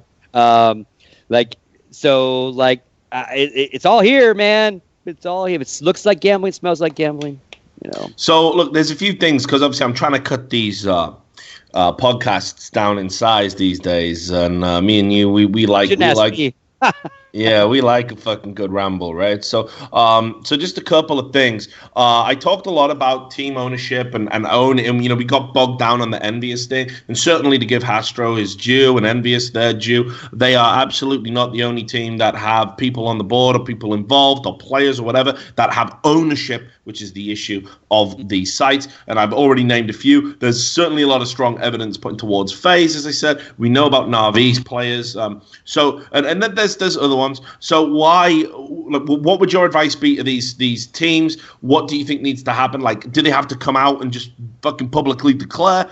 Do they need to get ahead of this shit? Do they need to immediately divest themselves of it? Because if they try and carry this forward and try and hide it all, I think there should be some fucking penalties handed out, frankly.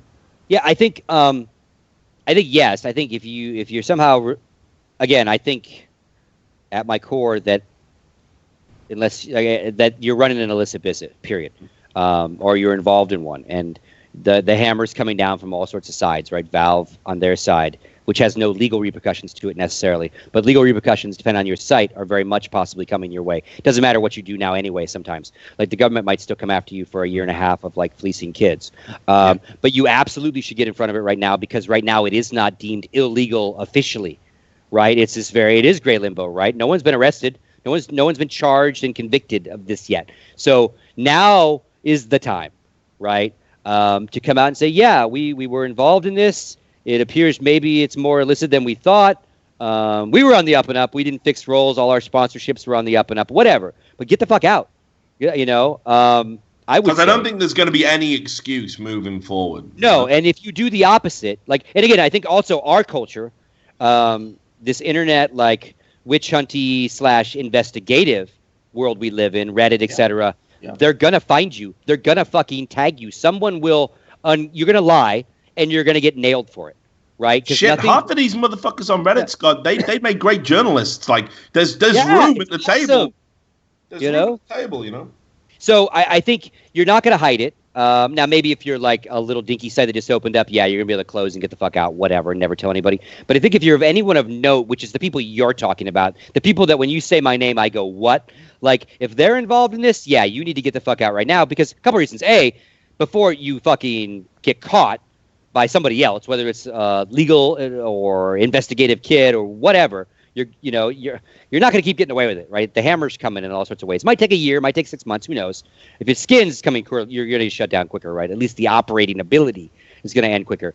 Yeah. And if you start lying or denying and then you get caught, it's 100 times worse in our community. Like we seem to be pretty quick to forgive egregious shit if you get ahead of it. Like we're always like, just fucking tell us, bro. Tell us, bro. Like again, I'm still not happy with E-League because they haven't told us shit, right? Those kind of things. Like, get ahead of it. For whatever, we might not like what Mike said, but at least Mike said something quickly, right? He said the wrong shit quickly. I think, you think, etc. But that part was accurate. Getting ahead of it before someone maybe pulled some documents and realized that money went into fucking envious accounts. Maybe that's fucking coming, right? Yeah, get ahead of it and fucking take your lumps now because your lumps are not going to get easier later. I think they're going to get harder, right? Yeah. And the money's going to dry up, so quickly figure out how to fucking keep running your business without that fucking money. And 3, shame on you for fucking selling cigarettes to kids because that's what you fucking did and you know it and you're a piece of shit, whoever you are, right? So, I don't even like the sponsored ones, dude. Even the up and up sponsored ones, I think we're selling fucking cigarettes to kids and that's disingenuous, man. And just pick where you make, and I get how much money, and I understand, and I'm in a different position, but my moral compass would never go down that fucking road as a business owner, because now more than any, I have the income to invest in one of these sites. I could open one a year ago, but I've been the greatest site ever. But I got a little moral compass that said that's probably a bad idea, even though it's not illegal yet, Scott. Told you, man. Had a bunch of people offering me money. Vegas knows how to fucking run a gambling organization, right? So. Yeah, had a bunch of people offering me big money deals, sponsor my shows, come out and be the credible face of gambling. I know lots of other talent have had similar offers that I had, which was come out and hey, you can legitimize this thing. I said, nah, that ain't what I'm about. I want to fucking let's get this shit sorted out first. I've been rolling the Counter-Strike boulder up the hill for what feels a fucking eternity. I ain't gonna cash out and let it roll all the way the fuck back, right? That's not what I'm doing. The worst thing that I still do esports to be the Peregrine Gamer Glove that we had EG as a sponsorship. This is the most egregious thing I think we ever took money for was this gamer glove, right? That was USB and it had touch points and it was for MOBA guys that could do shortcuts and shit. And it's right when I joined, having a girlfriend, right? Yeah, it was right when I joined EG, and I think the deal was already done. And Alex told me how much money these guys were paying. And I'm like, Alex, do you realize that not a single fucking you understand this A will not sell anything, and this company will not last long. And he was like, yeah, but we need the money, and we don't have to do much for it, right? And I'm like, we don't our players don't have to compete with it, right? We're not impacting them. And so, I felt bad about that, right? And thankfully, players didn't have to play pro Dota using it, but it was a promotional thing. I got a similar one, brother. Back when I was the manager of Excite UK, and I'm pretty sure NDAs run out, right? This is fucking years ago.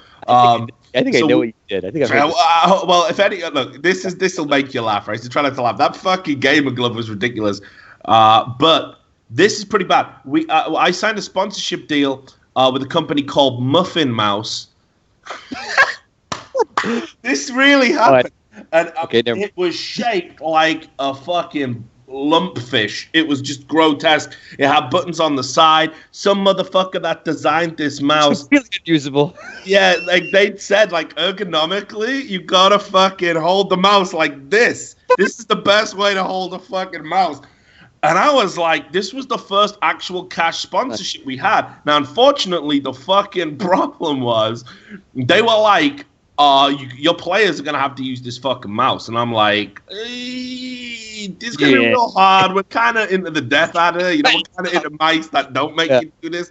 Yeah. So I haggled them down to what if one player uses the Muffin Mouse at an event, just one player, and we take a reduction in the money, but we'll give you active feedback and we'll work on developing it. And they were okay with that. But then it was like, which fucking guy on the team is getting stuck with a Who's the Muffin Man? The Muffin Man, right? Who's going to be the Muffin Man? Yeah, exactly.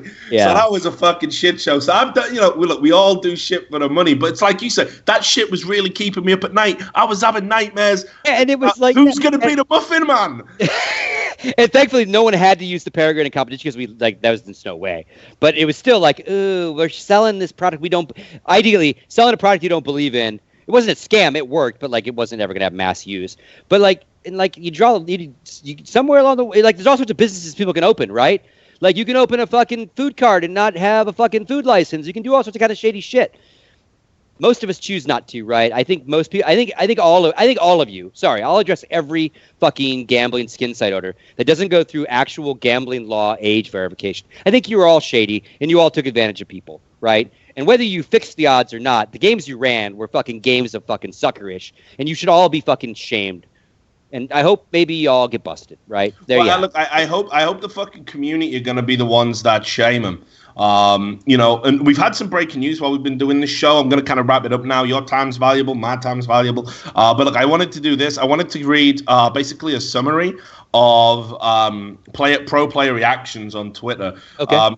So again, Sam, if you want to try and bring these up, I'm going to rattle through them real quick. Let's see how fast Sam can be. This isn't going to happen. None of these are coming up on screen. But Mo TV tweeted, "Rip gambling sites. We laughed. We cried. We learned. You will be missed." 2014 to 2016. Made bank. You forgot we made bank. Yeah, exactly. So I thought it was kind of funny, actually. Despite everything, he can still sort of poke a bit of fun at himself. But yeah, there you go. Then Device said, "Finally, rest in peace, CS Gambling." It did a big smiley face and the A-OK like that. They've been very vocal over at Astralis about how they don't like gambling, even tagging up in games with like fuck your gambling site.ru and stuff like this. Like they're very when they lose, actually like taunting the gamblers, like, "Ha, sorry you lost your skins," right? Just a weird fucking. It is, yeah, exactly. It's such a weird little community, isn't it? Like a weird subculture. Anders Bloom, you may have heard. Astralis site, are you tomorrow? Because that would be very ironic. Well, they don't have a lot of sponsors, Richard. Yeah. They don't have a lot of sponsors, Richard. Imagine that, right? Anders Bloom, you may have heard of him. He said, "No more gambling? ? Good." So a very, pretty firm opinion from him. NBK was a little more nuanced, and obviously we've talked about Envious. Not sure that killing gambling is good for CS:GO. Regulating would have been 100 times better. Seems like I don't want this shit anymore. Move ? So he's a little bit ambivalent about it, a little bit like and I agree. I think killing it completely, that's like ripping the Band-Aid off. Let's maybe rub some ointment in. But it is definitely the only thing that Valve could do. They're not positioned to regulate the business outside. That is their take. Is we can't regulate their businesses. So they're doing the only thing they can do, which is kill the skin system. Right, or the bots to them. So it's not necessarily going to kill gambling. Now, what would be funny is, will these sites pivot to find a different thing?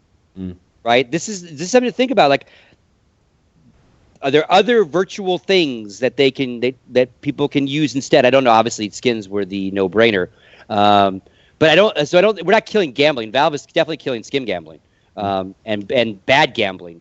In the sense of I don't know how many people that were doing the roulettes give a fuck about NBK playing Counter-Strike either. Right now, betting on matches and CS:GO Lounge being turned off, that will affect stuff. And I don't know how many other sites there are right now like CS:GO Lounge or their numbers or the legal ones, how they're operating and how their numbers are for the real sports books that take cash. But I think again, history speaks in my country that prohibition first, and then some sort of regulation. And Valve had no choice but to turn their system off. They're being sued. Yeah, one could turn into a pretty beefy class action. So they have to at least turn the valve off. And one they can't really afford to settle. And I talked with Ryan Morrison. This. He said, I was thinking, they'll just settle their valve. They got more money than God, right? They just fucking cut them the check. And Ryan went, yeah, but Richard, what you don't realize is if they settled for like one dude here, they're settling for everyone. They've set the precedent. So they would just be burning money. So obviously you're right. They've got to turn it up. Stewie 2K from Cloud9 said, I feel if they remove CSGO Lounge, then there won't be as many viewers, since majority probably bet on matches. Rest in peace. I don't know if the majority of people do bet on matches. I don't think that's necessarily true. I don't think it's the majority. But the one thing is that, I think CSGO Lounge is critical in the ecosystem now. And if they're one of the affected sites, and we don't know yet, actually, we don't know which sites Valve are going to issue the cease and desist letters to. And certainly CSGO Lounge haven't been mentioned in any of this, and it is a different beast to these roulette sites. Who knows? Maybe they're not going to be affected. We'll wait and see. I mean, their statement says gambling sites. Technically, it is a gambling site. It's a different form of gambling, a different type of gambling, but it technically is gambling. So we'll see what Valve means by that. If they just go after the random sites, or if they go after the betting sites, those kind of betting. And G-Town 78, you are acknowledged. We'll talk about Optic Daps. He said, I don't feel like big tournaments will be impacted that badly by this gambling news, but smaller events will struggle extremely. And perhaps this, in a way, this could be how we separate the wheat from the chaff. We've said for a long time, there's a lot of events that are just clinging on to life. Like, please. They're trying to attract top-tier teams. They can't do it because they can't offer the prize pot. They're getting more and more in debt, trying to just function. And ultimately, it might be time for them to realize it's not going to happen for them in CSGO. There's going to be other opportunities in other games, though. It's not the end of your esports life cycle, if you like. So perhaps this could be what drives those out of existence in the CSGO landscape and makes them head towards other games, other shores. And in a weird way, and again, your chat, a guy in chat mentioned it, and I got several tweets today that people, and maybe it's a generational thing, maybe, I don't know, but man, I have had so many people actually since I started this, but more so now that there's two types of gambling, that people are telling me that betting on matches is not gambling. And I don't know if I'm being trolled or they honestly believe that it's still not a type of gambling. It is legally, it falls under gaming commissions the exact same way in Nevada and everywhere else. You walk into a casino, you can go to a sports book and bet on horses and tennis and golf and all sorts of shit, and you can go play blackjack. There's games against the house, slot machines. There's games against other people, poker. There's games against the house and other people, kind of, right? And there's things where you bet truly on it. All those are gambling. So stop trolling, man, if you are. And if you're not trolling, then just get educated, man. It's just a different form of gambling. And playing poker I saw betting a on it, lot it's of weird big that people shit, think this. The semantics that people are trying to, the mental gymnastics were one thing. Now the linguistic trickery, it's like, what the fuck? It's not the same. Come the fuck. What the fuck is going on? It's the Twilight. Now you're going to tell me that skins have no value too, right? Is that your other straw man? Just prop them straw man's argument. Just Google what's gambling. It's listed as one of the types of gambling. I'm not making this shit up. Fuck. So here. The next Twitter, and this is proof, I think, that we need to get tougher on drugs in the US. Ryu, my good friend from Selfless, said, imagine if all of the hours spent on gambling and betting sites gets put into gameplay and NA wins all of the majors. What a world it'd be. Well, John Lennon said a bunch of shit as well, and that motherfucker got lit up. So I don't even know what Ryu's talking about there. Holy shit. When he's going to feel pretty funny about it when he comes down. Tarek, No Shirt TV. Tarek, I feel so sorry for this dude, by the way. This dude cannot catch a break. His tweet was, become full-time streamer. Valve puts end to CSGO gambling. Question mark. And timing is just against this dude, throughout his entire career. Yeah, for sure on that. I feel so sorry for this guy. He could have been in Cloud9, didn't go, buyout, couldn't get agreed. Now he's like, okay, well, I'm going to have to double down and be a streamer. CLG's not working for me anymore. But look what Fiffy says. Yeah. The next one's great from Fiffy. Fiffy doesn't give a fuck. Robin Johansson. I miss the day where a team can lose a game and not get spammed by 14-year-olds that lost $1 for betting. Oh my God, you suck. You lost my skins. And you think about how much Robin got that through his entire fucking shit. Yeah. So I bet he's dancing a fucking jig. If only this had happened sooner for him. So yeah, Robin, of course, fucking just being forthright there. Then we had Twitch, though. True. He's doing a great job over there. Where they fit? Where do they fit? Is that a question? Where do they fit? The Twitch thing. I'll rattle out these next two tweets, and then we'll definitely get into that. So FaZe Rain says, cleaning the game of people that only care about skins. Thank you, Valve. So he's a little bit like me. I think he agrees with me. Wait, who said that? Rain, who plays for FaZe. Which, of course, have all those ties to CSGO Wild. I did tweet, "It's wild, isn't it?" at him. It was a little bit mean of me. Then people were like, "You got it mixed up. It's the other Rain. It might be the other Rain. It's the same fucking FaZe, dummies. What the fuck are you talking about?" Yeah. So, they're not getting the level of your meta there on that. Yeah, I know. so these people have to be blocked to get away from the stupidity. And then Magic's Boy said, "I'm not sure if stopping gambling completely is the right way for CS:GO. I think it would be better to regulate the rules. I might be wrong." So, and I just want to say as well that it was IR Alex who collated all of those tweets in a thread on the front page of the subreddit. Makes my job and Sam's job a hell of a lot easier. Real kudos for doing that. And if you and this isn't a joke, people think it's a punchline, but if you get in touch with me, either by Reddit, because I'm not banned on there anymore, or by Twitter, I will give you a skin.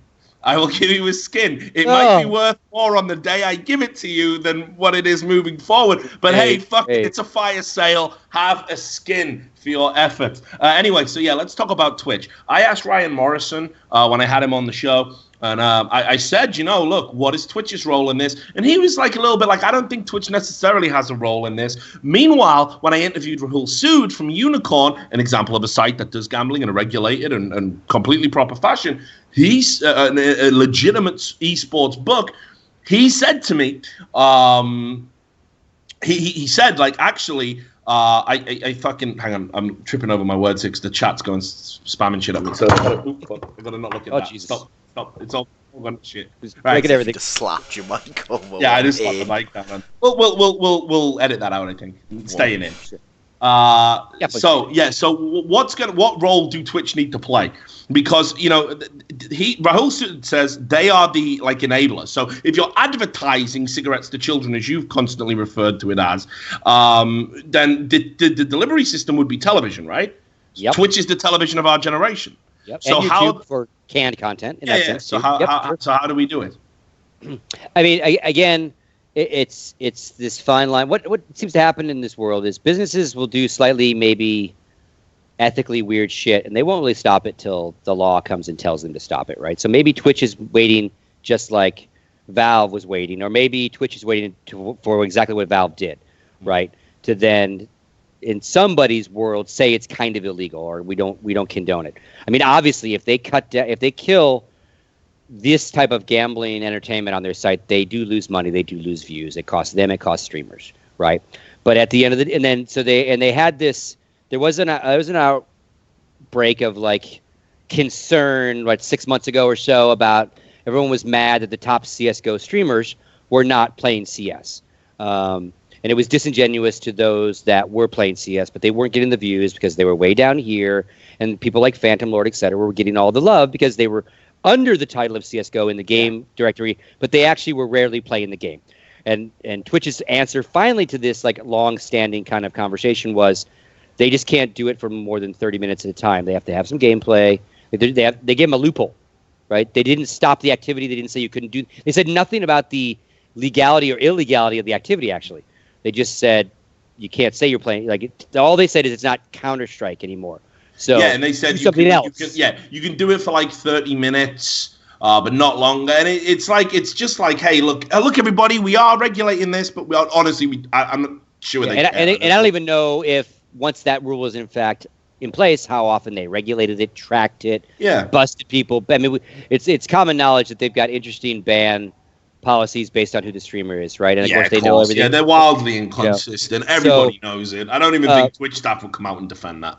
Yeah, but again, to the analogy of cigarettes for kids, I mean, again, the law had to tell broadcast TV, these time frames, these activities no longer have these ads. Sorry, this hurts your business.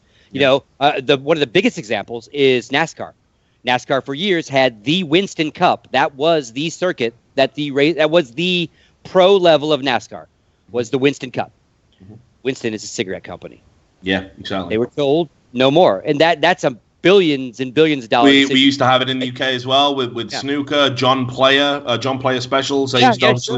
Yeah, and you know, and again, that's the morality of a country starting to regulate shit. And I understand there's good and bad to that. But rules then were enacted for when you could show cigarette commercials, where billboards can be, where you could show in sport, all sorts of sporting events, right? Some sporting events are lesser than others. Obviously, there's beer commercials during football games, stuff like that, right? So there's none of that. It's a Wild West, right? And the regulation of a 30-minute time limit has nothing to do with the morality of what I'm selling to kids, right? But the weird thing about it is if I move to Colorado and I decide to smoke weed in game and smoke weed in game and smoke weed in game and smoke weed in game, they'll ban me. Yeah. And what I'm doing is legal where I'm doing it, right?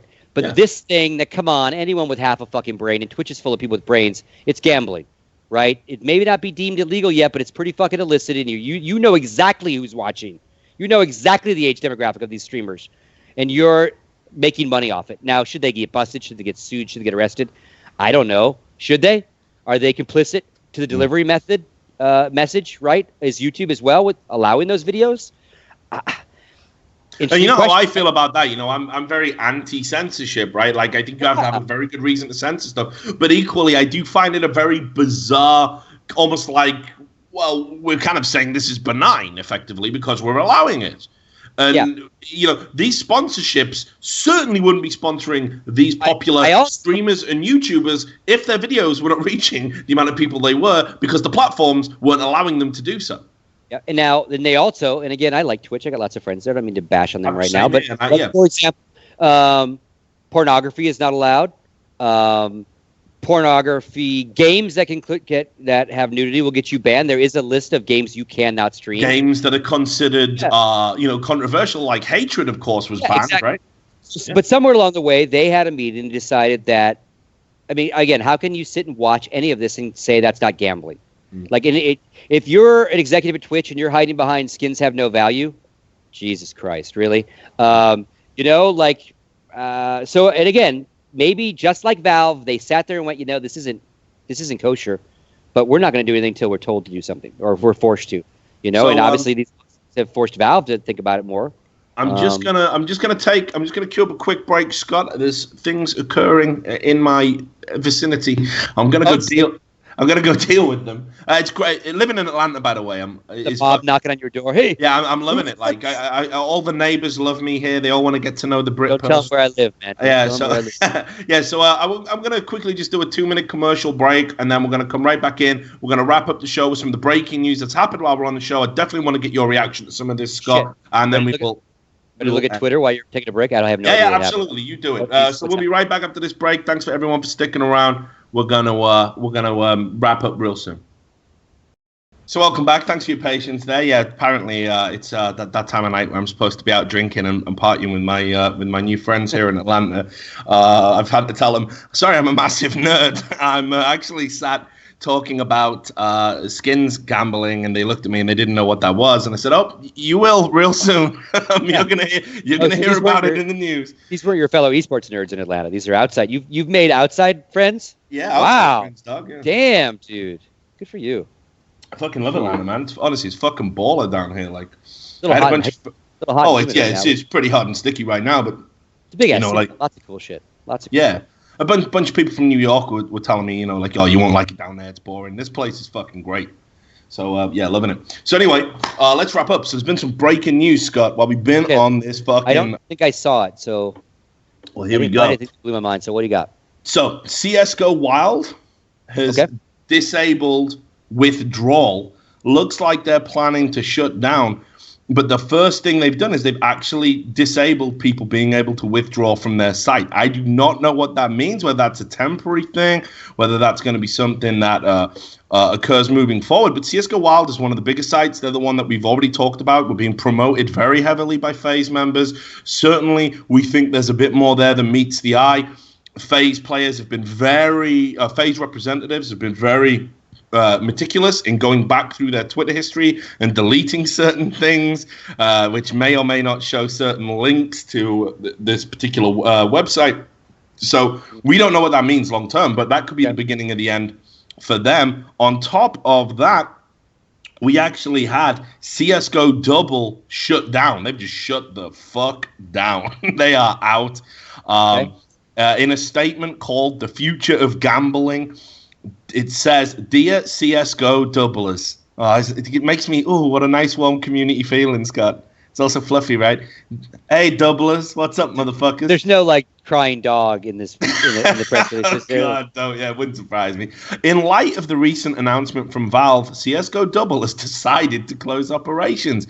Effective immediately, we will no longer be accepting deposits. Those with existing balances are encouraged to withdraw at their earliest convenience. Please keep in mind that our bots will be under a heavy load. Please remain patient while we deal with cashing everyone out. Roulette will remain open for now while we work to cash everyone out. Thank you for being a part of this amazing project. Cheers, Fubar, the owner. And it then has underneath, press F to pay respects. Nice little bit of brevity given the gravity of the situation. This fucker put Fubar. He didn't even put his real fucking name. Fubar, the owner, yeah. Just hey, people like anonymity. I don't know if you've noticed that when they're involved in shit like this, Scott. People like anonymity. So basically, yeah, do you know where they're based? Did they incorporate in the U.S.? Were they stupids, or are they some very offshore? Good question. I'll let Sam. He's our digging man. I'll let him have a look, see if he can find where CS:GO Double is registered. But what's interesting here is when they say we encourage you. Sam just said there's nothing in the U.S. So he's very quick. What's interesting there is they say, with existing balances, we encourage you to withdraw at your earliest convenience. There's a vague implication there that if you don't do it at your earliest convenience, we're taking the tent down. But why we're taking the tent down? Grab your shit. Grab your shit. It's called a fire sale, kids. And it's interesting. Where they burn it down, right? So obviously, I think the way that it works with them taking a cut, right? Not everybody can get everything they've put in. No, right? That's the scam, dude. The money's gone already. Like they're fucked. Oh. So here's the thing, though, right? So if that is the case, and it's going to be like that scene in fucking It's a Wonderful Life, right? Where it's like they all just run to the bank to take their money. Jimmy Stewart's like, no, it's the money's not here. It's in your house, and it's in your house. It's going to be like that, right? Like, you know me, Fred. Now, come on, just take out what you need. Just take out the skins you need. It's like when they on the day of the Brexit vote afterwards, when the president of the Bank of England or whatever comes out, he's basically like, "Remain calm, all is well. It'll stabilize, right?" Yeah.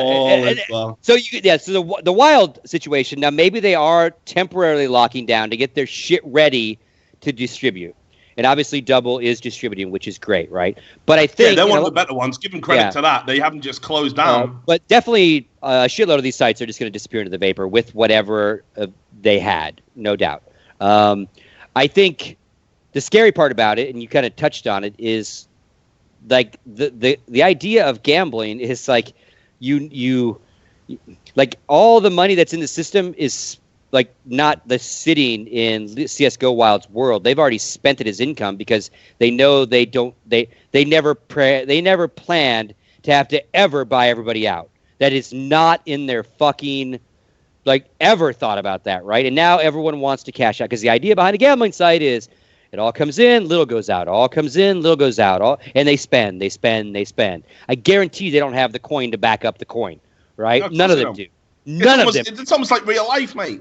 Yeah, it's like a real bag. And again, since Nixon abolished the gold standard, just numbers in a bank. And so what's going to happen is either people are going to dig back into their profits and figure out a way to put money back in their businesses to pay as much of this out, or they're going to give a little bit out and run out and close, right? And maybe that's exactly what get it quick means in that one PR, because we're not going to stay open till all you have your money. We're gonna stay open till a predetermined amount of money is pulled out that we've already decided, and then we're disappearing, right? Yeah. And now we've told you, right? And if Wild just up and disappears, they are one of the big ones. So that's probably millions of dollars.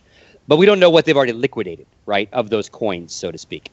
And again, the entire concept of the business is so built to easily graft people, it's fucking hilariously sad at the same time, right? It's, Jesus Christ. Yeah. Oh, sorry, hang on. Sorry. I attributed Nixon to the gold standard. He was the guy who said that the United States would no longer convert dollars to gold at a fixed value. So it was Nixon who said that, but it was FDR, I think, that originally took the United States off the gold standard. Then Nixon said, we're no longer going to trade at fixed value. So he kind of did do that. So don't fucking rail at me. I'm basically right. It's certainly if you are a smart but shady businessman and went in whole hog understanding what you're doing. Yep, this is an easy way to get money from all sorts of people. I don't care how old they are. And you're well aware what you did. You're well aware that you might be breaking laws all over the world. You don't give a fuck. Why would you then now care to pay the money back? Why would you just not go? Why would Fubar, thankfully Fubar, who doesn't use his real name, is being as honest as he can right now, but why would you not just like poof? Yeah. Like Kaiser, how many are going to Kaiser Sose this shit, right? To reference point. Well, get this. So here's another twist to the tail. And I'm going after fucking CSGO Wild. You better believe if there's a fucking tie to fucking face, I'll find that shit. Of an investigative journalist, Richard Lewis, may be coming back. It's nice to see. Well, look, I ain't necessarily doing... I know you don't have a lot of time these days, but... Yeah, look, I wouldn't say what I'm doing is investigative journalism, but if I find something that's in the public interest, I'm still going to share that. I got a hell of a platform. Anybody who thinks that I don't have a responsibility to share that information because I'm working for Turner definitely doesn't understand that actually I've got an increased responsibility, right? Because, hey, we all want this to fucking be the next step. We've been talking about how we're going to raise the bar and move the industry forward. Well, we ain't going to do it by keeping the same little dirty secrets we've been keeping for 5 fucking years or longer. That's not how you move an industry forward. So Kevin Hitt, who is a freelance writer but does publish over at ESPN, he also has published articles at Splice. He has tweeted out saying CSGO Wild has added the following line, right, to their website. CSGO Wild is not responsible for the loss of your skins as a result of a third party, including Steam. And he said, can anyone tell me when this was added? And loads of people are replying saying, oh, it was added today. Well, yeah, because you can look at that history of all that shit. Like, nothing is hidden on the internet. These people are fucking idiots. Jesus Christ. So, Jesus Christ. Pretty fucking crazy, right? If that's true, that ain't good, right? So CSGO Wild's got to fucking... They got a lot to answer for. They got to fucking pony the fuck up. And look... Now, where does... Yeah, go on. Well, we had one thing we didn't talk about at all. Where does a site like OP Skins fit in? They're not a gambling site. They're the laundering site, for lack of a better. They also tweeted while we were on air, and again, I'll read the exact tweet. I mean, they go out of business because there's no business to transact anymore, basically. Yeah. What are they saying? Let me just find them on Twitter. So they're at OP Skins Go is their official Twitter. And they just said, we are continuing operations as normal, as we're not a gambling site. But we don't know for sure how this will affect us. We'll keep you posted. It'll hurt you. Yeah, so I mean, obviously they don't need to shut down as things stand. But this could have such an impact on people using their service, they may deem that it's no longer really worth well, and I still wonder, like, because I did hear these rumors that I tweeted about that they actually own stake in some of these gambling sites as well. OP Skins guys do. I don't know if that's true or not. So you never know. Okay, we'll find out. It's all going to come out in the watch, Scott. I got a message from, if you remember Weenus from back in the Got Frag Bobby days. Weenus. Yeah, Bobby Weenus. Maybe you even saw him when you were hanging out in Vegas. I don't know. He's in Vegas. Longtime Vegas kid. Not a kid anymore. And he was listening. And he's got some good information. The sport is when I was talking about sportsbooks in Vegas. Sportsbook stuff is coming. I'm going to read this, Bobby. Hope you don't mind.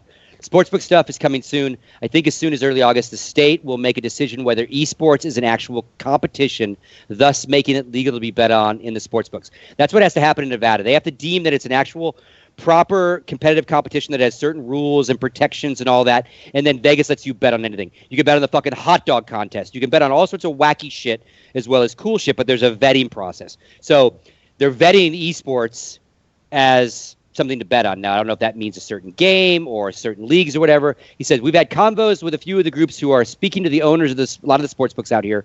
Things are moving pretty quickly, and the timing of the skid sites is fortuitous, to say the least, because what that does is that pushes possibly a lot of eligible gamers into gaming to still get their gaming fix, but not on a skin, but using their cold hard cash in Vegas or someone like that. So we'll see. Well, like I say, I was out in Vegas, thanks, and a lot of and good on fucking Bobby, guy's a legend. So I was out in in Vegas has said for a while.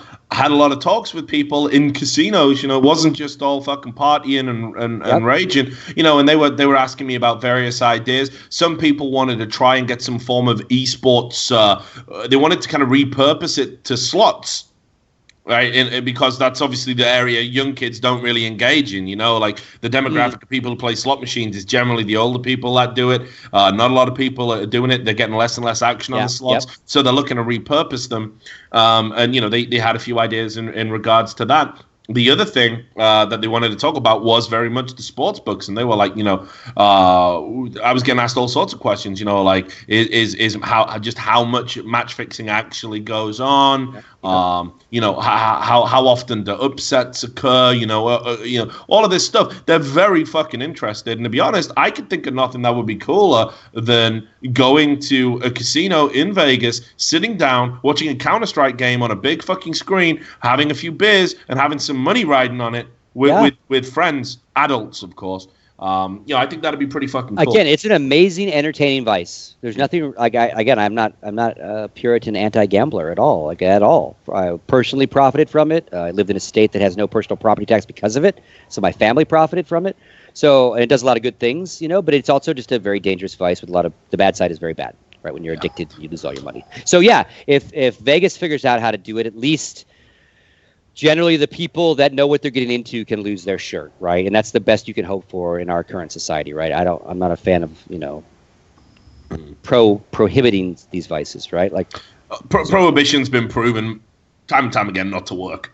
Yeah, that's why the booze thing didn't fucking last. Yeah, you know, we've all watched Boardwalk Empire, exactly. Even if you haven't read about it, so you all know which way it's going. But look, so that's all the breaking news. This story is going to keep going and going. No doubt you'll be talking about it for a while to come. Oh yeah. But for tonight, we must end our coupling. Obviously, I just want to say thanks very much for your time. I think you're very important to our industry, not just for what you've done in terms of hosting and all that shit, but right now you are the guy that doesn't really have anything to lose when it comes to voicing an opinion and kind of calling people out on bullshit. Even people like myself have to do it less and less these days. You know, it's just the nature of the job now. I need to be more political. So you're one of the last standing iconoclasts. You know, we've got like you and Duncan Shields, and that's after that, it's a real short fucking list. It's been a while since my latest sellout, though. I'm kind of itching for a new sellout. I need to. You got fuck you money now, brother. So you don't need to worry about it. Jonesing a little bit. I'm jonesing. Yeah, you don't need to worry. You got plenty of that shit. You got plenty of that green.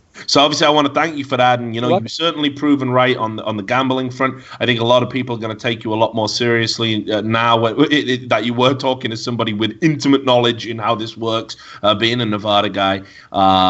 You know, and just.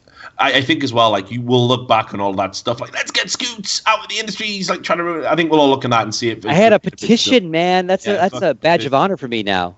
I'm kind of bummed I didn't get more signatures. Actually, that kind of fun. I mean, you know, we've all had a petition. We've all had a petition. Exactly right. Yeah, you know. You know, but here's the thing. Like I had to get into a physical fucking altercation to get mine. You just had to say this gambling thing. No. I mean, I think my one regret, and again, I like no regrets in that sense, right? Like no tattoo, but is like when I made a stink at particular companies and took a stand, and I cost myself work. And I cost myself majors I wanted to be at. And, you know, in retrospect, I wouldn't change that.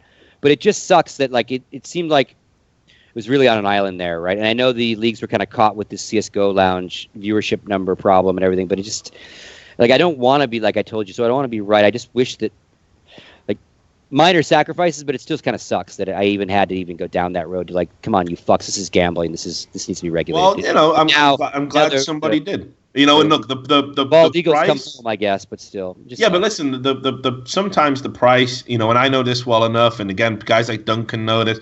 Sometimes the price, unfortunately, for being that authentic voice and kind of going against the grain, is that it's going to fucking cost you work. Yeah. But you know, it's like you've been in this business long enough now. You know how this is fucking played. I've been in that boat. I've been Mr. Unhireable. You know. True. Talent will always fucking rise to the top, right? Yeah. And talent and authenticity and credibility will always rise to the top. That's why I don't even worry when people say, like, you know, you perhaps shouldn't say that. I think if I speak with an authentic, true voice, it might hurt me at various periods in the career, but never for long. Yeah. Never for long. And it's the same for you, brother. don't when think I it's sleep good at night, I mean, again, the regret's minor. It's just like, oh, I wish this wouldn't have been an issue, so that wouldn't have had to happen, right? But I have no problem with the moral stand I took. But again, I wanted to be the asshole in the scene. So maybe it got cleaned up so the outside world never saw this problem, right? And we didn't have BBC, and we didn't even have lost. And again, obviously, I'm only one little guy on a Twitter feed screaming. I wasn't going to stop this machine, but it's like, I didn't want, not like this, right? As not saying, like this. Not like this.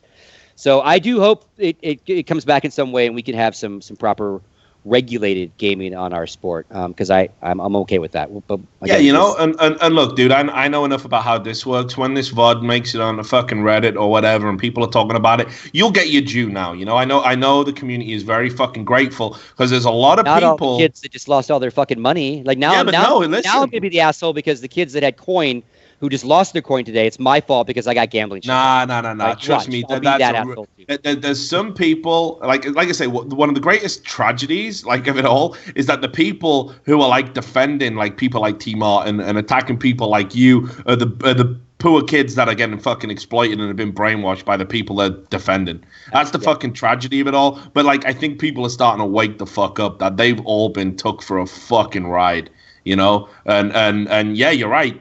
You ain't gonna get your skins money back. And a lot of you ain't gonna get your skins back. Welcome to real life. This is how it fucking works. You all got played. Just as well it happened with skins, and not something really fucking important. And may you all carry this life lesson forward and learn that there is the wages of sin. So look, final words on this, brother. Just any final thoughts? Just thanks for having me. Great having the conversation with you. Always a pleasure, man. And great content. Thank you for being the man that you are to understand that the conversation we had last year, that you weren't cognizant of maybe the problem that existed or what could exist. No. I spoke from point of ignorance.